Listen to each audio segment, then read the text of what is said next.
I caught my wife cheating with her boss, recorded everything in HD, and exposed her to everyone. The most painful thing was watching my wife prepare for an evening with her boss, Mark Diamond. She wore desirable clothes, spent a lot of time on makeup and hair, and put on a dress and high heels I had never seen. I felt betrayed, jealous, and angry. She did all this for Mark, not me, while I worked hard to provide for our family. It was confusing. Our bed life was great, and Jessica was always attentive and open. After 20 years of marriage, I trusted her. Except for that one night a month ago at her company's dinner, when Mark paid too much attention to her. There was a smirk when he looked at me after dancing with my wife, giving me a hint. For some reason, a bad feeling bothered me, and it got worse when I told Jessica the next day. Her defense of Mark confirmed my suspicions. Late meetings and missed lunches suddenly became a red flag that I needed to address immediately. The more I thought, the angrier I became. Jessica is Mark's personal assistant, and Mark is the managing partner of a prestigious law firm. He loves flaunting his success with expensive cars, jewelry, and his young trophy wife, Stella. She was a 30-year-old, extremely desirable girl he exchanged for his ex-wife of 20 years. Mark likes making jokes at other people's expense, and I remember him making fun of my work on one of our walks. I sell screws and fasteners to large retail stores. It's not a glamorous job, but I made over $200,000 a year, providing a good living for my family. I gave Jessica everything she wanted and paid for our daughter Sarah's college education. She was now in her second year. We live in a pleasant community with good friends and a comfortable lifestyle. I wasn't a power broker and didn't make $1 million a year like Mark, but we were happy, or so I thought. The night he ridiculed my work in front of my wife and others stirred my anger. It wasn't just his arrogance that bothered me, but also the fact that my wife defended him after he humiliated me regarding the question about my work at Home Depot. He asked, "So, Johnny, how's it going with the nuts and bolts? It must be fun working at Home Depot every day." Upon witnessing Jessica's laughter, my blood boiled, prompting my silent departure. To her credit, Jessica approached me and inquired about the issue. Upon explaining, she attempted to downplay it. She remarked, "Oh baby, he's just kidding. He loves to have fun. You shouldn't take everything so personally. Come with me. He's a really good guy." Against my better judgment, I stayed at dinner. Looking back, I realize I should have seen the signs, but now I may have missed some red flags. I'm not a fool, and I wouldn't sit quietly. I can understand why people are attracted to Mark. He's the alpha, the big, strong, good-looking man, the wealthy partner everyone wants to be around. Jessica was his closest ally at the firm. Everything was going well. Despite his younger, handsome wife, for Mark, he wanted it all, including someone else's wife. Over the next week, I acted quickly to find out if I was crazy or if my intuition was correct. After 6 audio recording devices and 5 video cameras arrived, I began to implement my plan. The first camera went in the smoke detector in our bedroom. The next 2 captured different angles of the bedroom. The rest went in the master bath and living room. All cameras had live streaming and up to 8K recording, connecting wirelessly to a computer in the attic, controlled remotely via a phone app. The audio devices were unique, one in a pen next to the kitchen phone and the other discreetly in her car. Standard recording devices went in her 3 favorite purses and one behind our bed. With this setup, I should capture at least 90% of her conversations and activities in the house. I felt a sense of foreboding about the upcoming week as I prepared for a business trip. Jessica, as usual, showered me with love and made our time in bed unforgettable. Whenever I went on a trip, she would begin with lots of kisses and sweet talk, expressing her love and desire for me. Her closeness and love were something I cherished, and she never disappointed. She expressed, "I love you so much, and I love making love to you, honey." With tears in her eyes, she looked at me with a smile and said, "I love you too, baby. You are amazing, and I will love you forever." It was an incredible night, and I felt so close and in love with this woman that I was convinced she couldn't be unfaithful. I almost abandoned my plan to spy on her, but thankfully, I left everything as it was and embarked on my 2-night trip. This week, I wanted to give her enough time in case something happened. We kissed goodbye, and by 6 p.m., I was on my way for the 3-hour drive to the hotel. The trip gave me time to reflect on the last 6 months of trying to find something else to do. Apart from 2 incidents with her boss, that smirk and his attempt to humiliate me, nothing changed. I smiled when I realized I was being foolish and paranoid. When I finally arrived at the hotel, I checked into my room, turned on my laptop, and relaxed on the king-size bed. It took a few minutes, and I checked my email for any work messages. Then I clicked on the link to the server in my attic to view the last 3 hours. I knew there wouldn't be much to see, but I needed to test the remote access system. I played the video at 3 times the speed until I saw my wife in the bedroom, then returned it to normal speed to enjoy watching my beautiful, desirable wife making a phone call. What I didn't expect was the phone conversation with Mark an hour after I left. The video camera captured the audio. As I watched her lying on the bed talking to her boss, I could only hear her part of the conversation. As I watched and listened to the videotape, she mentioned that I had left and she was all alone. She confirmed it would be 2 nights this time. They discussed when he could come, considering the risk of his wife asking about his whereabouts. She expressed excitement about the prospect and agreed to spend the night with him, expressing her desire to wake up next to him. After arranging the details, she reassured him that she was all his, and they exchanged words of affection. As I sat there in shock, I couldn't comprehend how we had just made passionate love, and now, an hour later, she was inviting him to spend the night. It left me questioning who this woman truly was. How could she profess love to me and betray me moments later? The unsettling question lingered, is he coming tonight? For the next hour, I watched my loving wife prepare to meet her lover. Watching her shower, put on desirable lingerie, high heels, and makeup after spending 30 minutes fixing her hair was both painful and erotic. I always knew she was a passionate being, but she never dressed like that for me. Anger and jealousy consumed me as I realized she was doing it all for Mark, not her faithful husband. It was hard to believe. The question of whether Mark would come over tonight was soon answered when the doorbell rang. I observed Mark walking into my house and sharing a deep kiss with Jessica in real time as captured by the video camera. I took a close-up of their kiss, an image that caused me to vomit for the first time that night. He complimented Jessica, remarking, "Wow, baby, you look amazing in that dress. I can't wait to rip it off your desirable body and make love to you all night long," with a wide smile directed at her. While their exchange fueled my anger, it transformed into unbearable pain when I witnessed her taking his hand and leading him into our bedroom. The pain intensified as I watched her undress him, revealing a man with a robust physique and six-pack abs. As I observed this scene, a mixture of jealousy, rage, and anger consumed me, yet a peculiar sense of admiration for their audacity emerged. After the second bout of vomiting, I endured listening to them engage in personal activities for the next hour. Realizing my marriage was over, I acknowledged that I shouldn't have allowed it to bother me, but their conversation proved to be the most painful part of the night. As they lay together, he initiated a dialogue. He mentioned my absence, noting, "Your husband is away for a few nights, making you all mine for the next 2 days. She responded with enthusiasm, expressing her thrill that he could stay the night and how she had wanted to wake up next to him for so long. She confirmed her affection, stating that she loved being with him.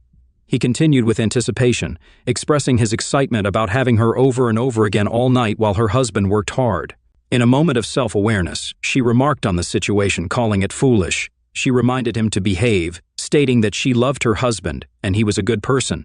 He questioned their affair, asking why she let him have closeness with her. He mentioned that they were both married and they should just enjoy the time they had together. She agreed, saying it made sense. He confessed his feelings, stating that she gave him more love and affection than his wife or any other woman he had been with.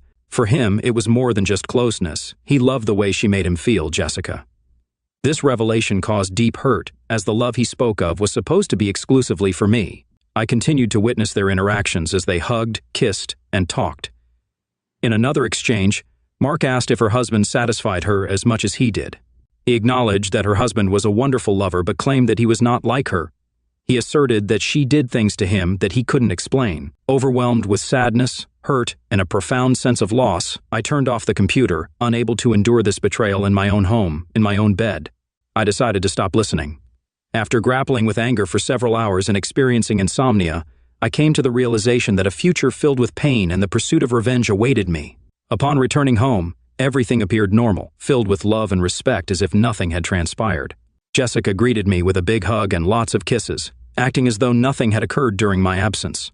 However, the love I had always felt for her had transformed into disgust, causing me to shudder at her kiss.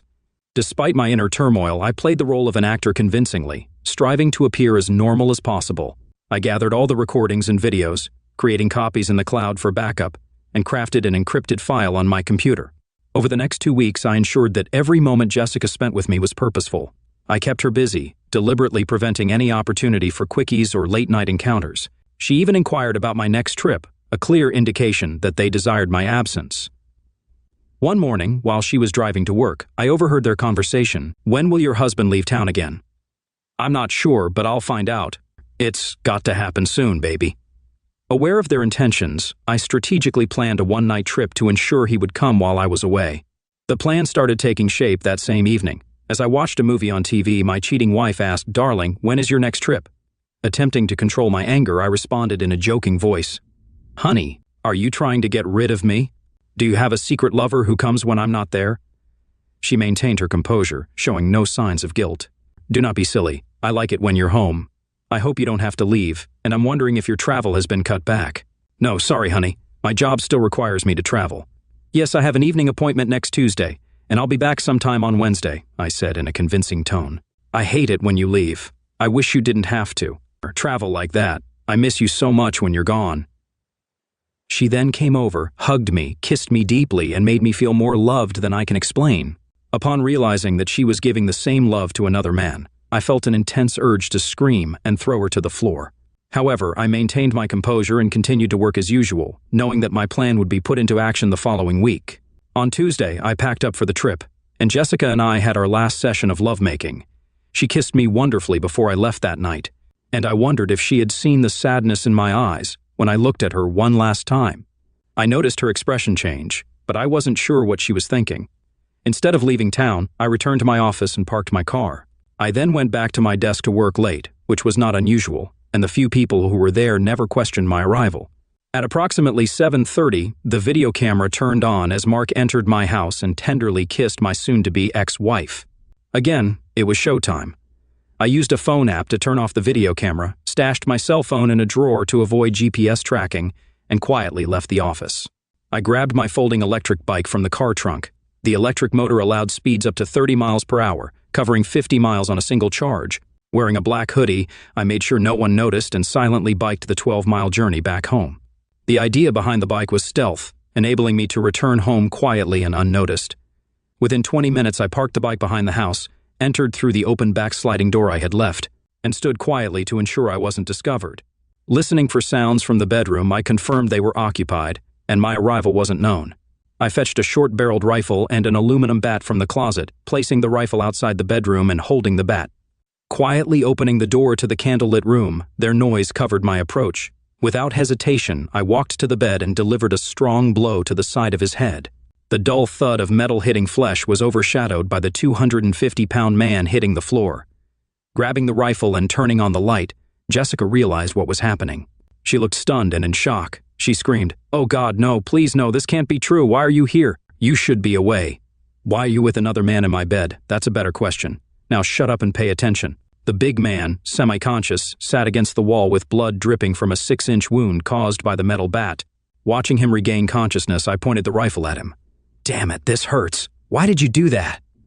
"Dude, are you kidding? You have closeness with my wife in my bed and you think I won't react? What are you going to do?" He nervously looked at the rifle I was pointing. "Are you worried, big man? Are you afraid I will hurt you? I know what you two did behind my back, and today is payback. I'm going to do away with you, Mark. Tonight you will die." Teasingly, I continued, "Everything you worked for will disappear. I hope it was worth it, prick." "Dude, you do away with me, you're going to jail for the rest of your life. To hell with this. We will all die tonight." How does that sound, idiot? I wanted to put the fear of God into both of them, with no plans to actually kill them. Their fear excited me. Jessica was crying, curled up, trying to cover herself. "Baby, please don't do anything stupid. I love you. I really do. Put the rifle down and let's talk about this." With an evil grin, I pointed the rifle at her. "Shut up. This is because you wanted adventures outside of our marriage. Whatever happens tonight is all your work." They knew they were in trouble and had to calm me down, or I would hurt everyone. The rifle had custom-made loads with 25% salt and 75% capsicum oleoresin pepper spray. I aimed to cause pain, maybe damage, not to kill. Though I had no intention of going to jail, I wanted to seriously scare them, making the emotions last. After Big Mark recovered, he tried to rush at me and I unloaded the first round. The explosion was loud, his screams louder. A few minutes later, as he sat writhing in pain, bleeding, I explained the plan.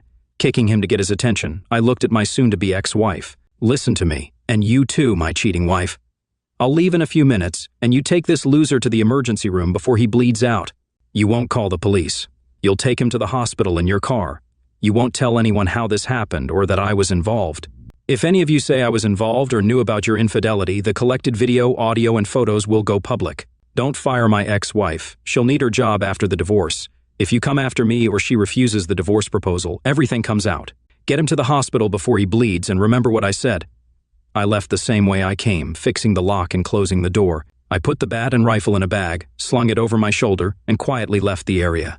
I threw the bat and rifle into different parts of the river while riding my bike back to the office. I removed the surgical gloves and threw them away. Upon returning to the office, I stored my bike in the car and returned to my desk by 9 p.m. After that, I set off on my trip, bidding farewell to some CO workers burning the midnight oil. To everyone's knowledge, my car never left the parking lot, and I stayed at my desk all evening. Accusations would be their word against mine, with no proof if they ever pointed fingers. Mark had surgery. He had to shave his head for 18 stitches due to a concussion.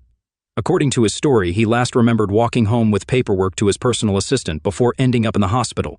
He told the police he couldn't recall seeing anyone or being assaulted. Choosing to stay silent, he was aware that I could destroy his life and career. Jessica was extremely upset and didn't utter a word about the incident.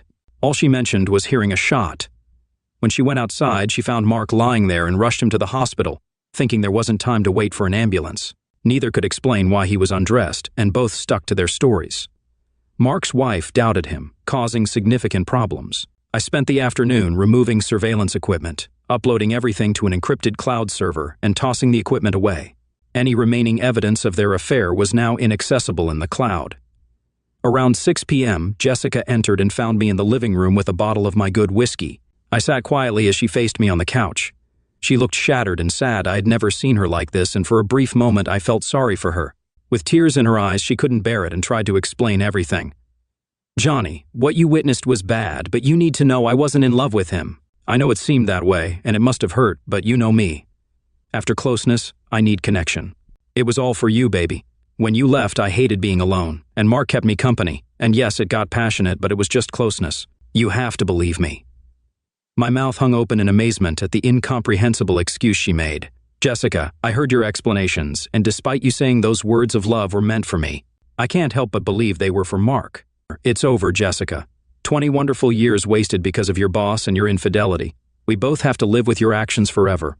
Thanks for the pain and suffering you caused me. I'll always cherish it," I said sarcastically. "What do we do now?" she asked, tears streaming down her face. "Well, we're finished. With you, I'll never understand how you did this to me or why. I'll have to live with it forever. There's no way I can forgive what you did, but I'll keep my promise and not expose your infidelity. Sarah and your parents will never know they have such a woman instead of a mother and daughter. You'll have to explain why we're getting a divorce, but I warn you, don't make me the villain. If you do, it will end badly because I'll make sure everyone knows you're nothing more than a cheating adulteress. I'm putting the house up for sale, and in the meantime, you need to find a place to stay. Since you ruined everything, you need to move out. I'm not asking. This is what you'll do. Let me know where to send the divorce papers. Sign the papers and don't resist the divorce. Otherwise, it will be painful for you and your boyfriend." Crying into her hands, she tried to speak. "He's not my boyfriend, and I don't love him. Can't we figure this out? Is there anything we can do? I know it's too late after what I did, but I can't live without you, and I'll do anything to keep us together. I never wanted to lose you. Please don't leave me." Jessica, if it had only been about closeness, we might have had a chance to mend things through counseling or separation. But what really ended my love for you was that you shared a love with him that was supposed to be just for me. The words you spoke to him destroyed us and everything I felt for you.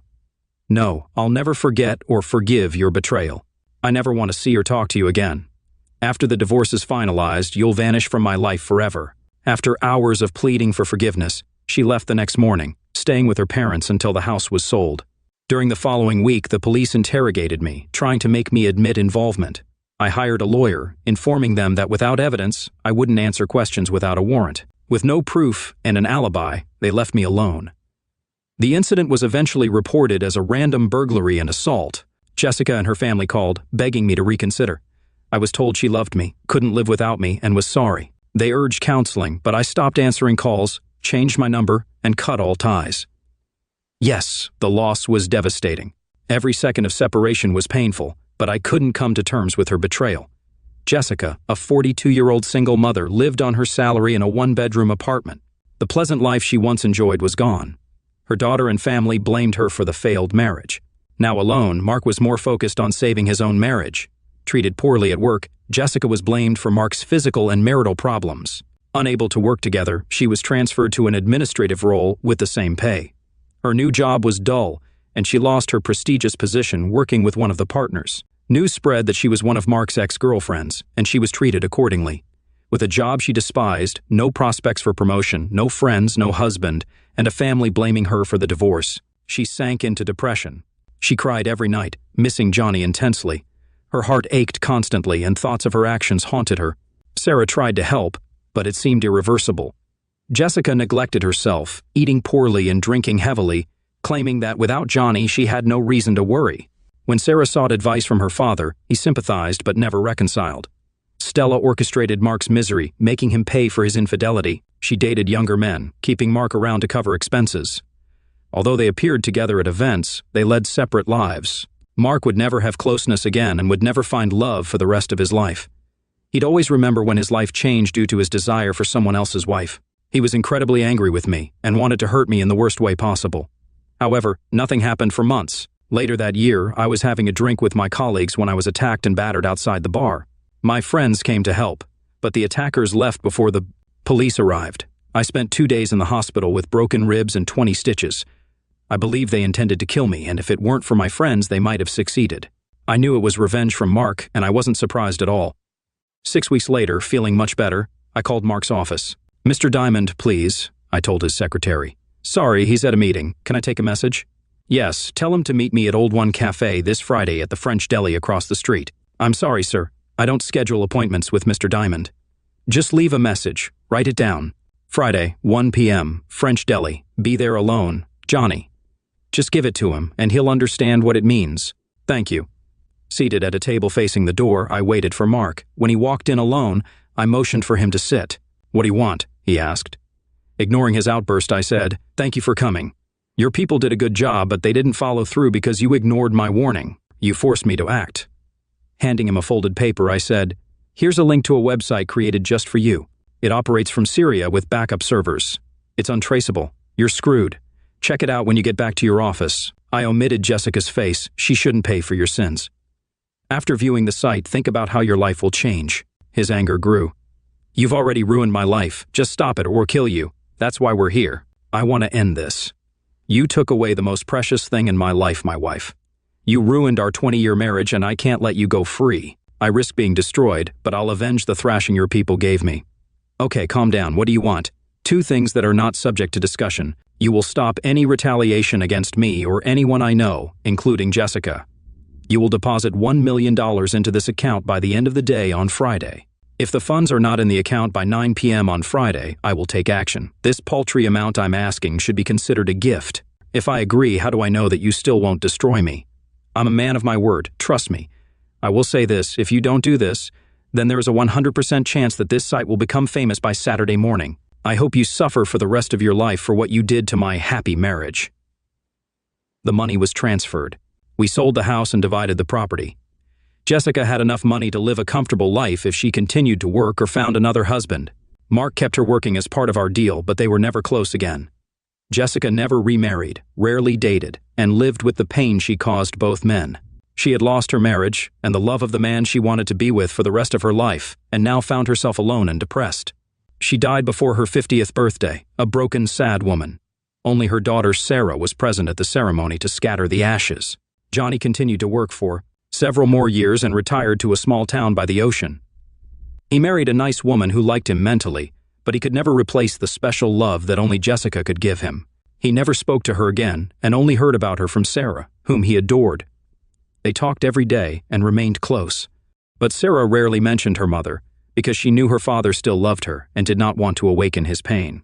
Jessica's passing saddened him, but it also brought final relief to the deep sadness he had kept locked away.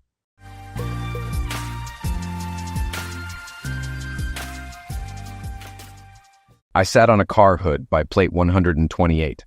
When they exited, her face paled, avoiding eye contact as I got off. He raised his hands defensively as I reassured them, "You're not worth my time." Then I left in my car. The confrontation stemmed from a lengthy history. I met Jim when his family moved in next door. Both 8 years old, we were the only boys in the neighborhood, naturally becoming close like twin brothers by 4th grade. We played sports together and had each other's backs, remaining inseparable throughout high school. I met Laura when I was in 10th grade and we started dating. By senior year, we were still together. Jim hooked up with Annabelle Spears and they went on double dates with Laura and me. On prom night, Laura gave me her pureness in the next room, where Jim and Annabelle were doing the same thing. After high school, Jim enlisted in the Navy, while Laura and I pursued college degrees. I studied civil engineering at Eastern Michigan University, while Laura chose information technology at the University of Michigan in Ann Arbor. Despite the proximity of our campuses, maintaining our relationship proved challenging. Laura occasionally canceled our dates to see someone else, unbeknownst to me, until friends at the U of M revealed her actions. One evening, I followed Laura and a guy to a restaurant on Ann Arbor Road. Spotting me, Laura withdrew from him, suggesting familiarity beyond that night. This signaled it wasn't their first encounter, revealing a pattern of behavior I was unaware of. I had no clue what they were discussing, but Laura seemed uneasy, stealing glances at me while I pretended indifference. After finishing my meal, I left without acknowledging her and drove home. The next day, Friday, our planned date came and went without me showing up or even calling to cancel. Instead, I immersed myself in a book, disconnecting from everything. Saturday, I enjoyed a party at the Delta Phi house and met Robin, who left a lasting impression. Sunday, while engrossed in my studies, the doorbell interrupted me. Peering through my telescope, I saw Laura standing outside. I opened the door and she squeezed past me, entering the room. Turning to me, she asked, "Where were you Friday night? Why didn't you answer the phone?" Closing the door, I faced her and inquired which question she wanted me to tackle first. "What?" she responded. There were 3 questions. Which one should I answer first? "Don't sugarcoat it, Rob. What's up?" she pressed. "All right, I'll answer them in my preferred order then. First, where I've been. Mostly here, though I did hit up a frat party Saturday night. Next, why I didn't pick up the phone. Simple. I didn't hear it because you didn't call. Yeah, my bad for unplugging it. Now, where were you Friday night? Right here. Ordered pizza and dove into a great book." "Why didn't you give me a heads up that you weren't coming?" she demanded. "I figured you were busy with your boyfriend," I assumed. "Boyfriend? What are you on about, Rob? You're my boyfriend." "Huh? Then who were you cozying up to at the restaurant on Thursday?" she questioned. "Just a friend. We weren't in love. You were sitting close, leaning on him, and he had his arm around you. That's not lovey-dovey, then what is it? It's meaningless. Rob, we're just friends." "If you don't see any problem, Laura, why didn't you come over and say hi, or invite me to join you? Introduce me to your friend? Have a chat with me before heading off on a date?" Maybe you hesitated because then he'd question who I was and you didn't want to explain. "Why didn't you approach me if it bothered you?" "Because I wanted to observe your behavior, see how you act." "Why would you want to do that?" "Because I've heard too much about your dating life when I'm not around. Heard you've been out with guys on nights we had plans. So, yeah, I wanted to see how you interacted with another guy. You don't control me, Rob. Nowhere does it say we're exclusive." "I thought we did, Laura. I recall giving you my ring and letter sweater to show we were committed. A sweater and a ring. Seriously, Rob, that's so juvenile." "Maybe, but it happened in high school. And when we graduated, you didn't return them and say, 'School's over, so we're done.' But if you feel it doesn't bind you, I can see it the same way. I met a nice girl at the party and she gave me her number, so I guess I can call her now." Laura's expression turned sour and she spat, "Go ahead, I don't care," before storming off. Watching her leave, I realized she didn't make excuses, promised not to repeat her actions or reassure me of her loyalty. She had transitioned from a schoolgirl to a grown woman, and she demanded a change. It was tough, given our history, but addressing her feelings now was wiser than ignoring them. Busy with homework from Monday to Wednesday, I finally reached out to Robin on Thursday. After chatting, we arranged a date for Friday night. I picked her up, we dined, and instead of a movie, she suggested attending a party she knew about. Arriving at the Belleville apartment around 8, fate played its hand. Laura and the guy she'd been with on Thursday were the first faces I saw. "Oh, damn," I muttered. "What's wrong?" Robin inquired. "Them." I gestured at Laura and the guy. "Do you know them?" "I know her." "Miss Piggy?" "Yeah, that's her nickname." "How come?" "She's promiscuous. Earned the label Miss Piggy." "Are you sure about that?" "What else do you call someone who's committed but still entertains other men when her partner's away?" "Are you certain about that? Especially regarding the rumors?" "Honestly, I can't confirm firsthand. But several guys claim they've had flirty encounters with her." "You didn't mention how you know her." "I'm the guy she was supposed to marry until I caught her last Thursday with the guy she's with now." "Oh boy, can we expect drama?" "No. We split on Sunday, so we're officially done." "What are the odds I'd hear from you if Thursday hadn't happened?" "Slim to none." But Thursday did, and we're here to enjoy ourselves. So, shall we? She took my hand and led me to meet the host. Laura, initially off to the side, looked shocked upon seeing me at the party.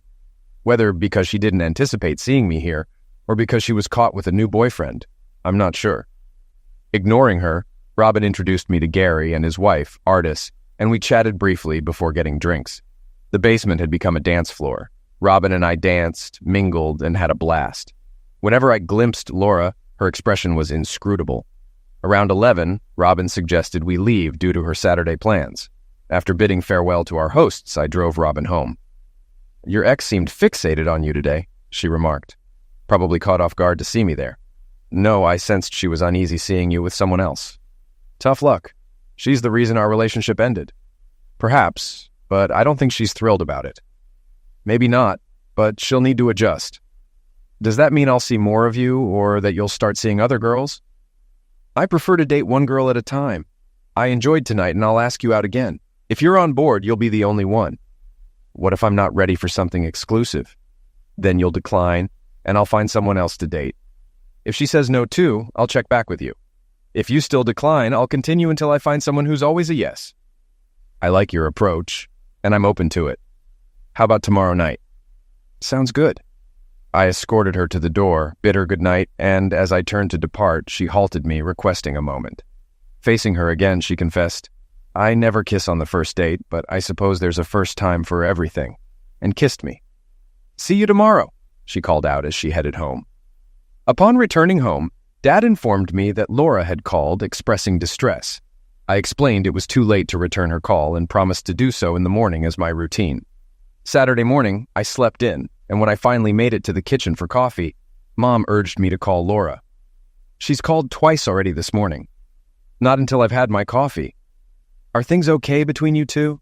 "It's more complicated now." "Does she know?" "She should. It was her decision."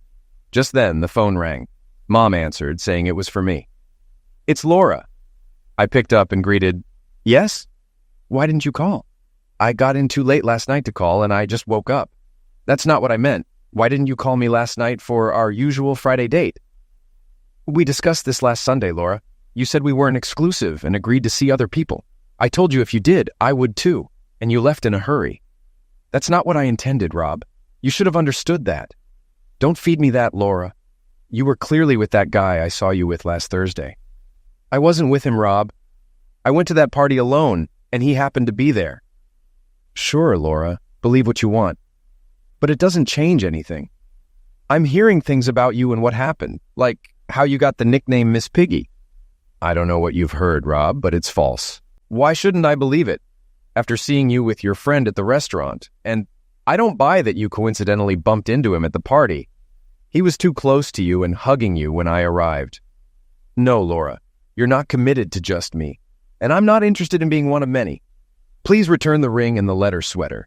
It seems they hold no significance to you, unlike in high school. I'll catch you later. Goodbye." "That seems pretty conclusive," my mom remarked. "She decided that being exclusive with me wasn't enough, and as I just said, I'm not interested in being one of many." During all this, I found solace in Robin's company. Jim's letters arrived every couple of weeks, updating me on his life. He graduated from camp and entered specialized training, joining a Navy construction battalion, also known as the Navy SEALs. He mastered both building and demolition. He never inquired about Annabelle, so in my responses I omitted her too. I knew he wouldn't want to hear about her. Within a week of his deployment, Annabelle was already pursuing someone she met at a party. A month later, she moved in with a coworker. 3 months after that, another move. She started cohabiting with a man she met when he towed her car to the store. Rumors circulated that he made her entertain his friends at his apartment. Then, Annabelle vanished without a trace until I received a letter from Jim. He had completed his training and was stationed permanently in Norfolk. Upon his arrival, he summoned Annabelle to join him. "I wish you could be my best man, but we had little time to prepare. The sooner we wed, the sooner we can secure housing on base." Poor guy. I feared the moment you left, she'd have another man before the door's echo faded. I wasn't lacking money, thanks to my grandparents who had set up a college fund for me since birth. It had enough to cover tuition and rent for an off-campus apartment if I chose. So, at the start of junior year, Robin and I moved in together, giving me a taste of family life, which I adored. After about 6 months, I began considering making our arrangement permanent. I still harbored doubts that what Robin and I shared was too perfect to be true. Yet she showed no signs of wavering in our relationship, until the day I mentioned searching for an engagement ring. That's when she revealed her plan to return to California after graduation, to marry her childhood sweetheart, now studying in England on a Rhodes Scholarship. They both acknowledged each other's situations, including his relationship with an Englishwoman. We recognized that abstaining from physical closeness for several years wasn't realistic for two healthy young adults. Hence, we agreed to an open relationship. "It shouldn't immediately impact us, Rob," she assured. However, it did, especially me. Essentially, I felt yanked from what I thought was a romantic partnership into more of a friendship. The issue was, I didn't find satisfaction in casual flings. I craved more than just physical connection. As a result, Robin and I gradually grew apart. Nearly 4 months to the day after Robin dashed my romantic hopes, she remarked, "You don't seem content here, do you?" I admitted feeling uneasy and explained why. "I'm sorry, darling. Sometimes I wish I didn't love Alex so much so I could fulfill your desires more. If it weren't for him, you'd be my partner." "Thanks, I suppose. So, what's the plan? Shall we flip a coin to decide who stays and who goes?" "No need. I anticipated this moment. Mom hasn't rented out my room yet. She decided to keep it for me, at least until I'm 40 or until she has grandchildren." "So you're staying and I'm leaving. Friends?" "Always." After a hug, she requested, "Last night, please." I'd been back home for a week. On Friday evening, while working on an article in my room, Mom called from downstairs. "Rob, someone's here to see you." Descending, I found Laura conversing with Mom. Mom nodded at me, saying, "I'll leave you two alone," and retreated to the kitchen. "Hi, Rob. Hi, Laura. How are you?" "Okay, I guess. Hoping things will improve." "Oh?" "Robin called, mentioned you're back on the market, and hinted I should hurry if I want to be first in line." "Why vie for the first spot? Why vie for it at all?" "There wouldn't be a line if I hadn't acted foolishly. In fact, Robin wouldn't even exist." "I'm not vying for a spot, Rob. I just want to return to where I belong." "Where's that?" She lifted her left hand, revealing, "I never returned your ring." My class ring adorned her left ring finger. "There's a party at Alice Johnson's tonight. Want to go with me?" She dangled the idea, adding, "Just so everyone's clear, I've staked my claim. I've got you back and I'm broadcasting it." The real surprise came post-party. She remained quiet as I drove her home, gazing out the passenger window. When we reached her house, I suggested apartment hunting on Saturday. Renting an apartment is more economical than constant motel stays. "Are you asking if I want to move in with you?" It's crossed my mind. "What time?"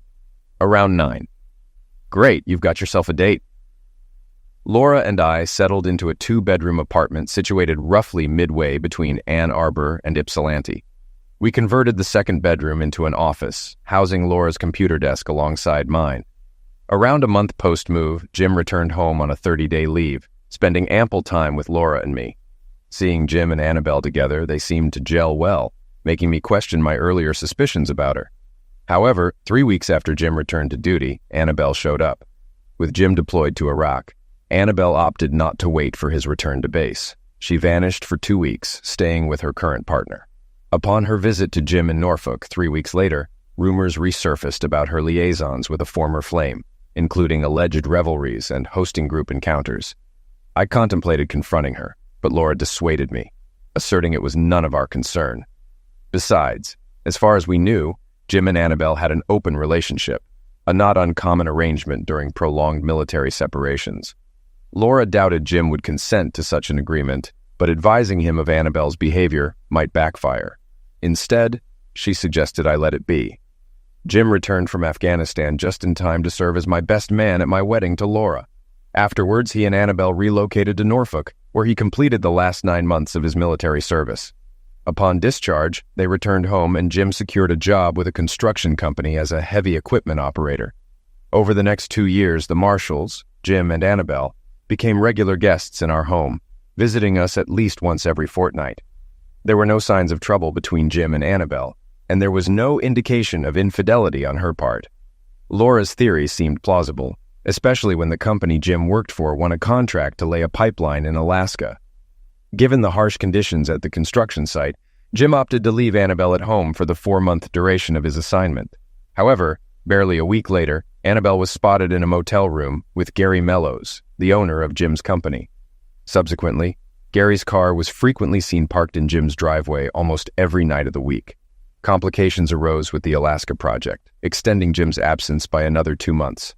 Coincidentally, Laura and Annabelle shared the same doctor, and Laura happened to be at the doctor's office the day Annabelle received distressing news.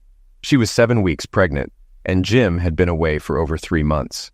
Laura learned about Annabelle's pregnancy from 2 nurses who had attended school with us. Aware of Laura's connection to Annabelle, they inquired how she thought Jim would react to the news. In the realm of gossip among friends, patient confidentiality sometimes takes a back seat. Laura speculated briefly before suggesting, "Jim may never learn the truth of my suspicions. Annabelle will likely opt for infanticide, resolving the situation before Jim returns." However, events unfolded differently. Someone, whom Laura wouldn't dissuade, informed Jim of the situation. Upon his return, Jim rented a car and discreetly parked nearby until he witnessed Mellows arriving at his house and entering with Annabelle. After waiting 15 minutes, allowing them time to engage, Jim entered the house with a digital camera, capturing evidence of their affair. Subsequently, an ambulance responded to an emergency call, and Mellows was hospitalized. When the police arrived, they initially intended to detain Jim until he presented the photographic evidence. Jim had used a Canon Rebel camera set to continuous mode, which captured Mellows lunging at him in the series of images. He might have simply aimed to retrieve the camera from Jim's possession, but based on the sequence of photos, it was evident to Jim that he was under attack and merely defending himself. The police accepted this explanation and departed. 20 minutes later, Annabelle emerged onto the porch with a single suitcase, locking the door behind her. The divorce proceeded smoothly, as did the lawsuit filed against Mellows for causing alienation of affection. Additionally, Jim filed a molestation suit against Mellows, alleging that Mellows had hired him only to send him out of town and then move in with his wife. Mellows had the option to settle out of court, avoiding public attention, but he chose to contest the case, resulting in his actions with the employee's wife becoming public knowledge. Following an extended absence from town, the jury ruled in Jim's favor, awarding him $1.3 million. After settling legal fees and taxes, he retained slightly over $750,000. He used this to pay off the house, install an in-ground pool, and purchase a new Ford F-350. Once the divorce was finalized, Annabelle vanished from view, rumored to have relocated out of town. To resolve the lawsuit, Mellows had to sell off some assets and property. Additionally, he suffered a loss of business as some customers and potential buyers deemed him untrustworthy due to his actions towards his employee's spouse. Jim still had some funds remaining and proposed to me the idea of starting my own company and taking over the business that Mellows had forfeited. I would handle the design, while Jim would manage construction. After careful consideration with Laura, we decided to proceed, leading to the establishment of R&J Constructors. As partners, we've managed to thrive. Not only did we attract many clients who had left Mellows, but we also outperformed him on several projects.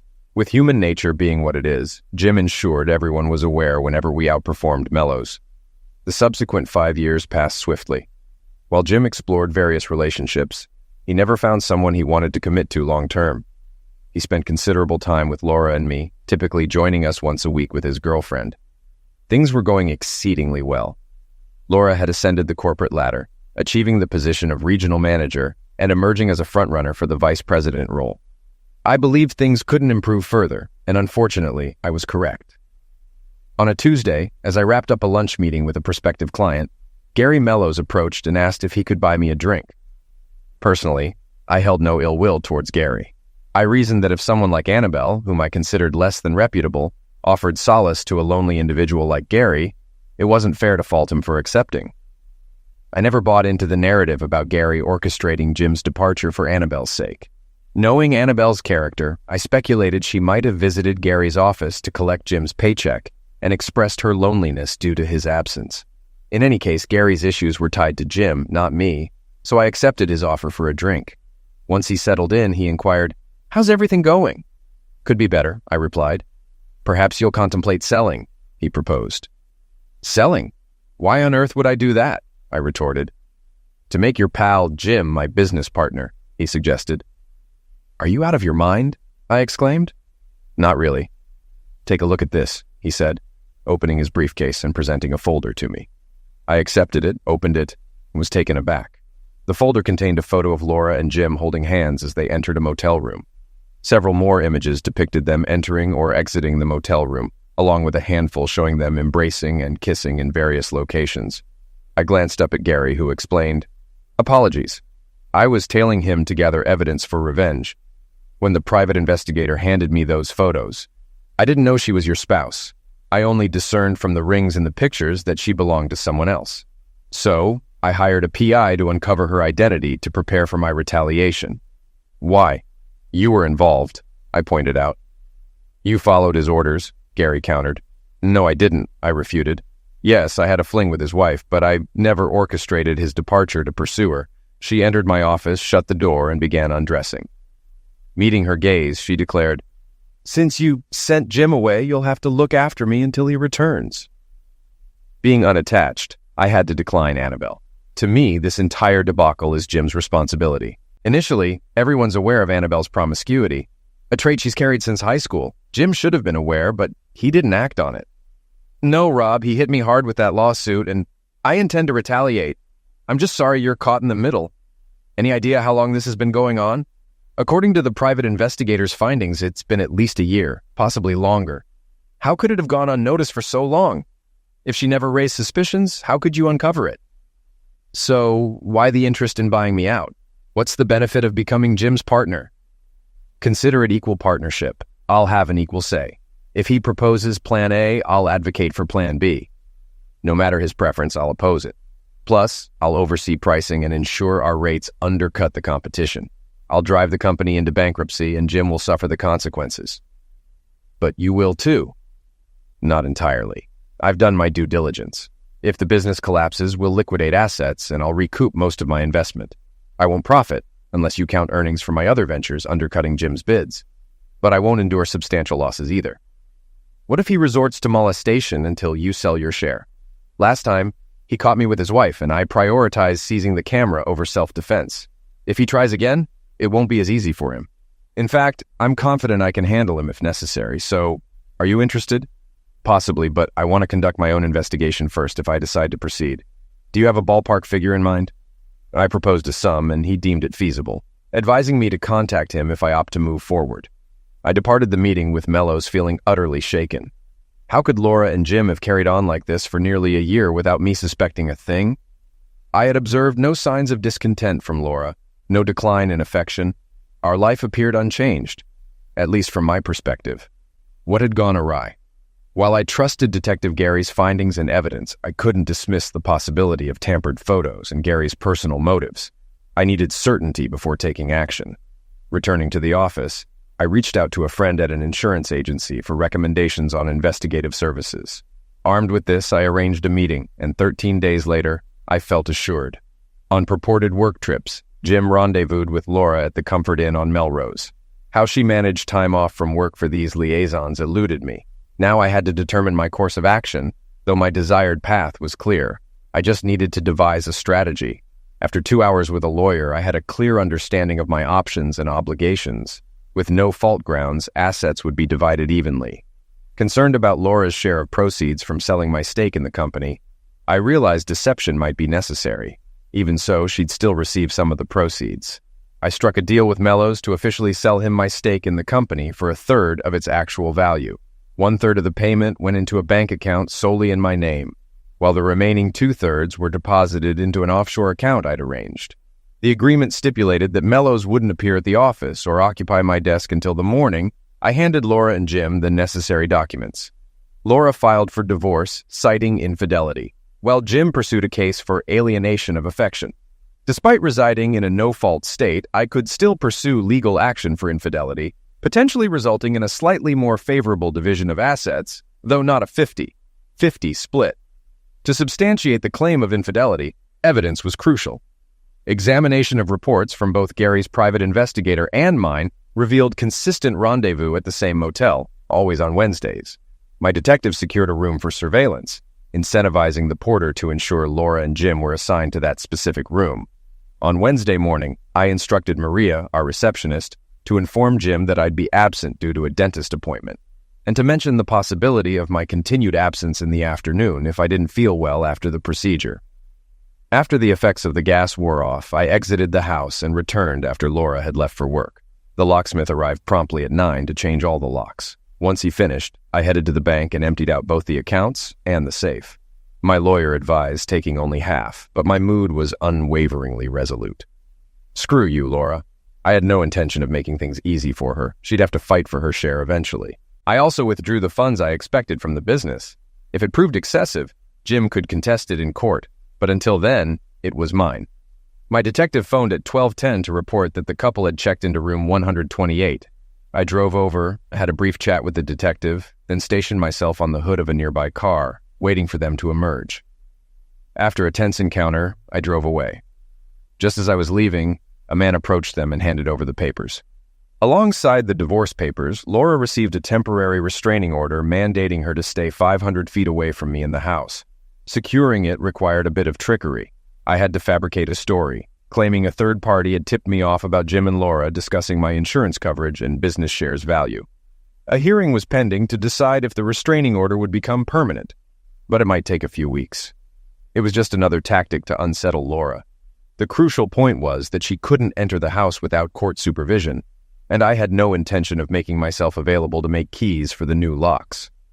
Along with Jim's papers for the foreclosure attachment suit was a brief note.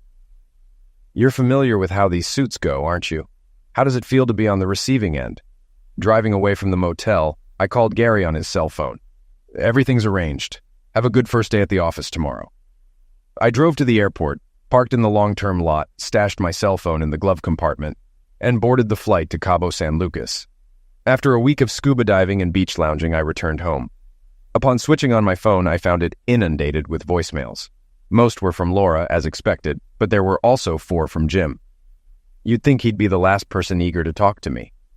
Nevertheless, I had no interest in conversing with either of them. Would I desire an explanation? Naturally. I'd want to understand why. Yet I had resolved to leave them in the past and focus on moving forward. Their reasons for betrayal were not something I wished to dwell on. My attorney was aware of my week-long absence, so I decided to inform him of my return.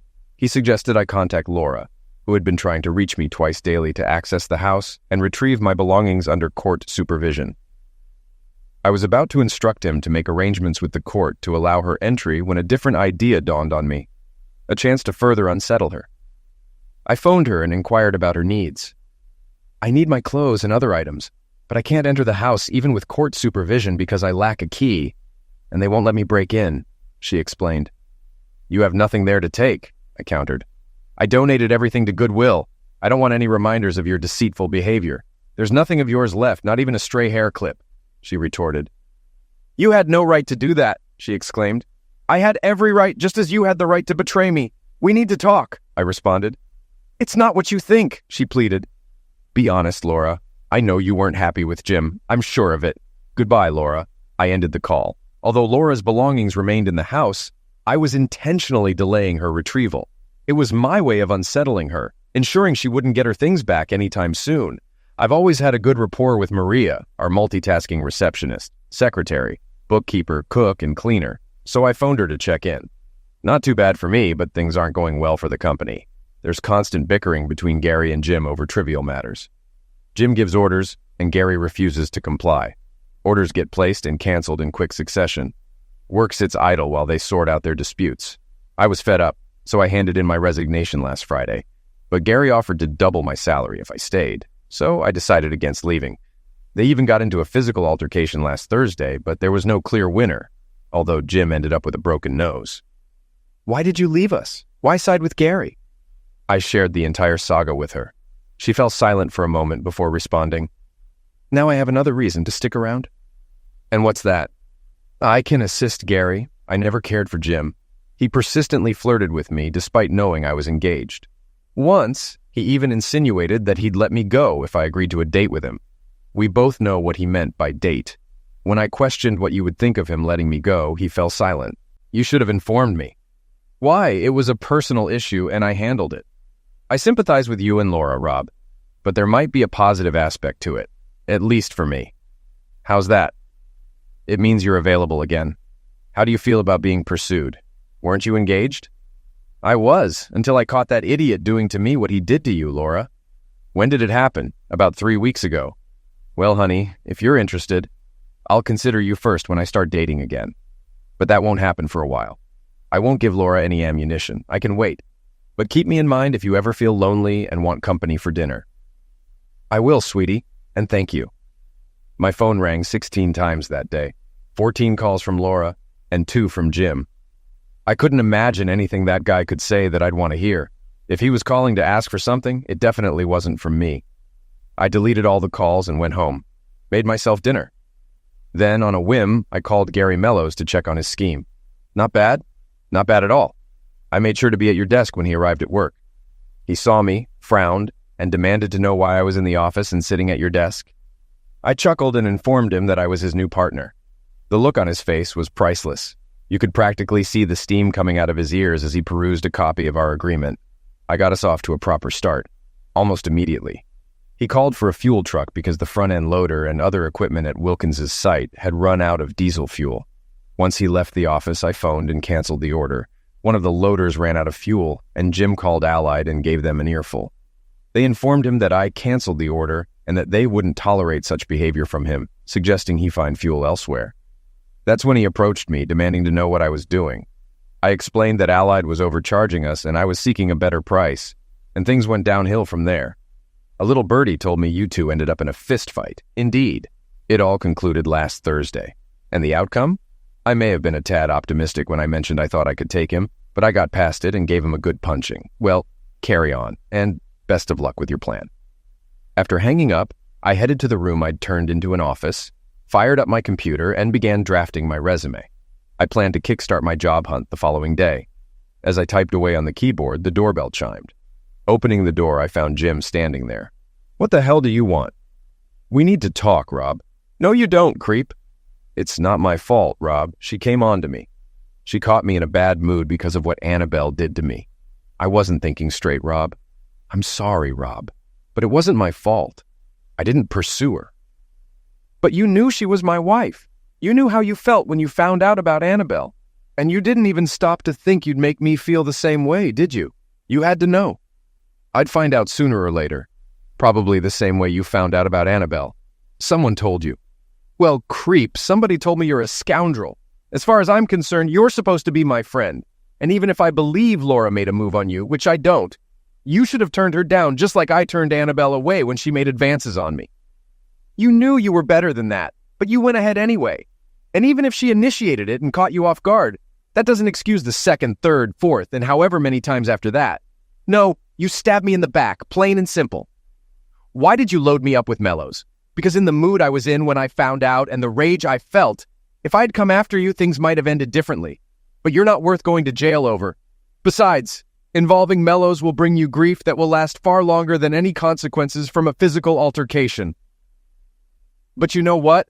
The rage I felt at the time is gone. And that's when I punch him. I grabbed his shirt, pulled him into the house, slammed the door shut, and unleashed my anger on him. He was unconscious when I dragged him out and put him in the car. You wouldn't believe the grin on my face when I got back inside. I might have the police showing up, but I wasn't concerned. I could simply say he attacked me and I acted in self-defense. I'll refer to his altercation with Mellows and claim he's upset because I sold my share of the business to Mellows, and he's trying to retaliate. The next day, I sent out 14 resumes and checked in with my attorney. He mentioned a hearing on the temporary restraining order set for the following Monday, but hadn't heard from Laura or her lawyer. Contemplating contacting Laura, I decided against it. Delaying her hiring a lawyer meant delaying any communication between us. Throughout the week, I received responses to my resumes and traveled for interviews in Atlanta on Wednesday and Baltimore on Thursday. Though I enjoyed both interviews, I also heard back from a San Diego company, sparking my interest in warmer climates. I scheduled an interview for the following Tuesday. Monday arrived with the restraining order hearing. Surprisingly, the judge found no grounds to uphold it, ordering me to grant Laura access to the house. Laura attended with her lawyer, attempting to speak with me. I stepped aside, sought my lawyer's assistance, and returned to her side. "You wait until my attorney arrives before speaking to me," I insisted. "I just wanted to inform you I'll be coming tonight," she replied. "No, you won't. I have a job interview at 2:30 and won't return until Wednesday. You can visit after 6. Her lawyer began to speak, but I interjected. "She will not step foot in this house without supervision. A court representative will oversee everything, and you're welcome to have your attorney present too." "No, that's not satisfactory. They won't understand what she's taking. If she grabs something inappropriate, I'll have to fight to retrieve it. She was away for 2 weeks and managed. Another 48 hours won't injure her, I stated firmly. Her lawyer sighed. Then let's await the judge's decision. As he turned to leave, Laura intervened. Forget it. I can wait. I nodded and said Wednesday at 6 before departing. Wait a moment, Rob. Can we have a conversation? No, I replied, exiting the building. Satisfied with my interview in San Diego, I returned home, eagerly anticipating news from them. At 6, Laura arrived accompanied by a representative from her lawyer's office. The court-appointed woman arrived at 26, and during those 20 minutes, we conversed over coffee. She explained her role as an observer for the court, tasked with inventorying seized items and noting disputed ones. I assured her there was no need for a list of disputed items. She can take whatever she wants. If that's your stance, why did you take a firm position against her? She betrayed me, and she did it with someone who had been my best friend for over 25 years. I couldn't retaliate physically without facing legal consequences. But I had to do something to retaliate and inflict some pain on her. It wasn't much, but it was something. As the doorbell rang, I ushered Laura and her accompanying man from the lawyer's office inside, then stepped outside to mow the lawn. When I returned indoors, everyone had left except Laura, who sat at the kitchen table sipping tea. She glanced up as I entered. You deceived me. You didn't donate any of my belongings to Goodwill? Perhaps not. But I relished seeing your reaction when you claimed I had no right to do so. I hadn't anticipated everything ending up belonging to her. It'll take me longer to sort it out than I thought. I retrieved my key ring from my pocket, took out my house key, and extended it across the table to her. No need to move. You can collect the keys on Friday. I'll have vacated the premises by then. Why? I'm interviewing, and I'm relocating as soon as I secure a job. I mean, why take those actions if you intended to give me the house and leave? What's with the restraining order and the falsehoods about disposing of my belongings? That's a naive question. After what you put me through, I had to retaliate somehow. Just be grateful I opted for a peaceful resolution rather than a violent one. Just because I refrained from attacking you doesn't absolve you, but it's the best recourse I had without facing legal repercussions. I remember you declined when I asked if we could talk tonight, but I'm still going to make an attempt to persuade you that divorce isn't necessary. Let's be realistic, Laura. After what you've done, there's absolutely no way we can salvage our marriage. But that doesn't change my feelings for you, Rob. I love you, and you know it. What happened with Jim was a mistake, just a foolish mistake. I've always liked Jim, but my feelings for him don't compare to the love I have for you. Your feelings for Jim don't matter. The fact remains, you had a good time with him. Regardless of whether you loved him, it still constitutes infidelity, and you shouldn't doubt how I feel about that. Just remember how devastated I was when I found out about Annabelle and Jim. I was so upset that I considered telling him, but you convinced me otherwise. That should have made it clear how I would feel if you did the same to me. And don't give me excuses like you didn't want me to find out. Cheaters always get caught. Always. Jim discovered the truth about Annabelle because someone witnessed them together and informed him. It's the same way I found out about you and Jim going into that motel room. Doesn't my love for you matter? No, Laura, it doesn't. Because it wasn't enough to prevent you from betraying me. But Rob, it didn't mean anything. Truly, it was insignificant. It was an unforeseen circumstance. An accident? How could having relations with my former best friend be classified as an accident? He visited our home while you were in Santa Fe. He was distraught about Annabelle. Even after cutting her out of his life, he still longed for her. We had a drink, and as he began to cry, I embraced him, trying to console him. I recall thinking, this is so wrong, I shouldn't be doing this. Yet it felt oddly comforting. I must admit it felt strangely exhilarating. The next time you were out of town, Jim came by, and we both understood his intentions, and we resumed our liaison. There was no love involved, Rob. As cliché as it sounds, it was purely physical. Just a fleeting thrill in my life. Throughout it all, I never neglected you. I love you sincerely, Rob, and you know it. We can overcome this. Divorce isn't necessary. Love has no bearing on this, Laura. I need a divorce. I can't coexist with someone who has betrayed me. It's straightforward, Laura. You betrayed my trust. If I stayed, I'd be vigilantly monitoring you, anticipating another transgression. By your own admission, you continued because you found pleasure in the deceit. You can make all the promises you want about not repeating it, but your assurances hold no weight. You pledged to forsake all others when we wed. And you broke that vow. I find it hard to trust anything you say. Laura, Jim's version of events completely contradicts yours. According to him, it wasn't an accident. He says you were actively playing a game with him. Either he's lying or you are. The issue is that after what both of you did, neither of you is trustworthy to me. So I can't favor one story over the other. The bottom line, Laura, is that we've broken up as a couple. I'm not giving up, Rob. I'm going to fight for the divorce. I know we can get through this because we love each other. You're mad at me right now, and I get that. But I can make a promise to you and keep it, especially now that I understand what breaking that promise could cost me. My lawyer says he can get the court to order counseling, and I know that can help. I love you, Rob, and I'm not letting you go. You don't seem to understand that I don't want you right now. Okay, I'll admit that I still love you, and it'll take me a while to get over it. But there's no way I can live with you again. Every time I go to bed with you, I'll think about you being with that idiot who was my best friend. And I can't live like that. You won't fight for a divorce from Laura? Because if you do, I will release the videotape of your last meeting with Jim. Every family member, every friend, and all your coworkers will get a copy. I will create your own adult site for you, and there are dozens of amateur adult sites where I can post it. And I will do it with your full name and address. It'll make your life very interesting. Crap, Rob. No such video exists. Oh, no, wait, here. I went to the den where I had my briefcase, pulled out a copy. Crap, Rob. No such video exists. Oh, no, wait, here. I went to the den where I had my briefcase, pulled out a copy of the disc, went back to the kitchen and handed it to her. Take a look at it. After you watch it, decide if you want someone else to watch it. Now, if you don't mind, there's something I need to do. You can pick up the house on Friday, but for now, you have to go on Thursday and Friday. I moved out of the house and put most of my stuff in storage. Then I rented a room at the executive suites for a month, hoping to have a job by the end of it.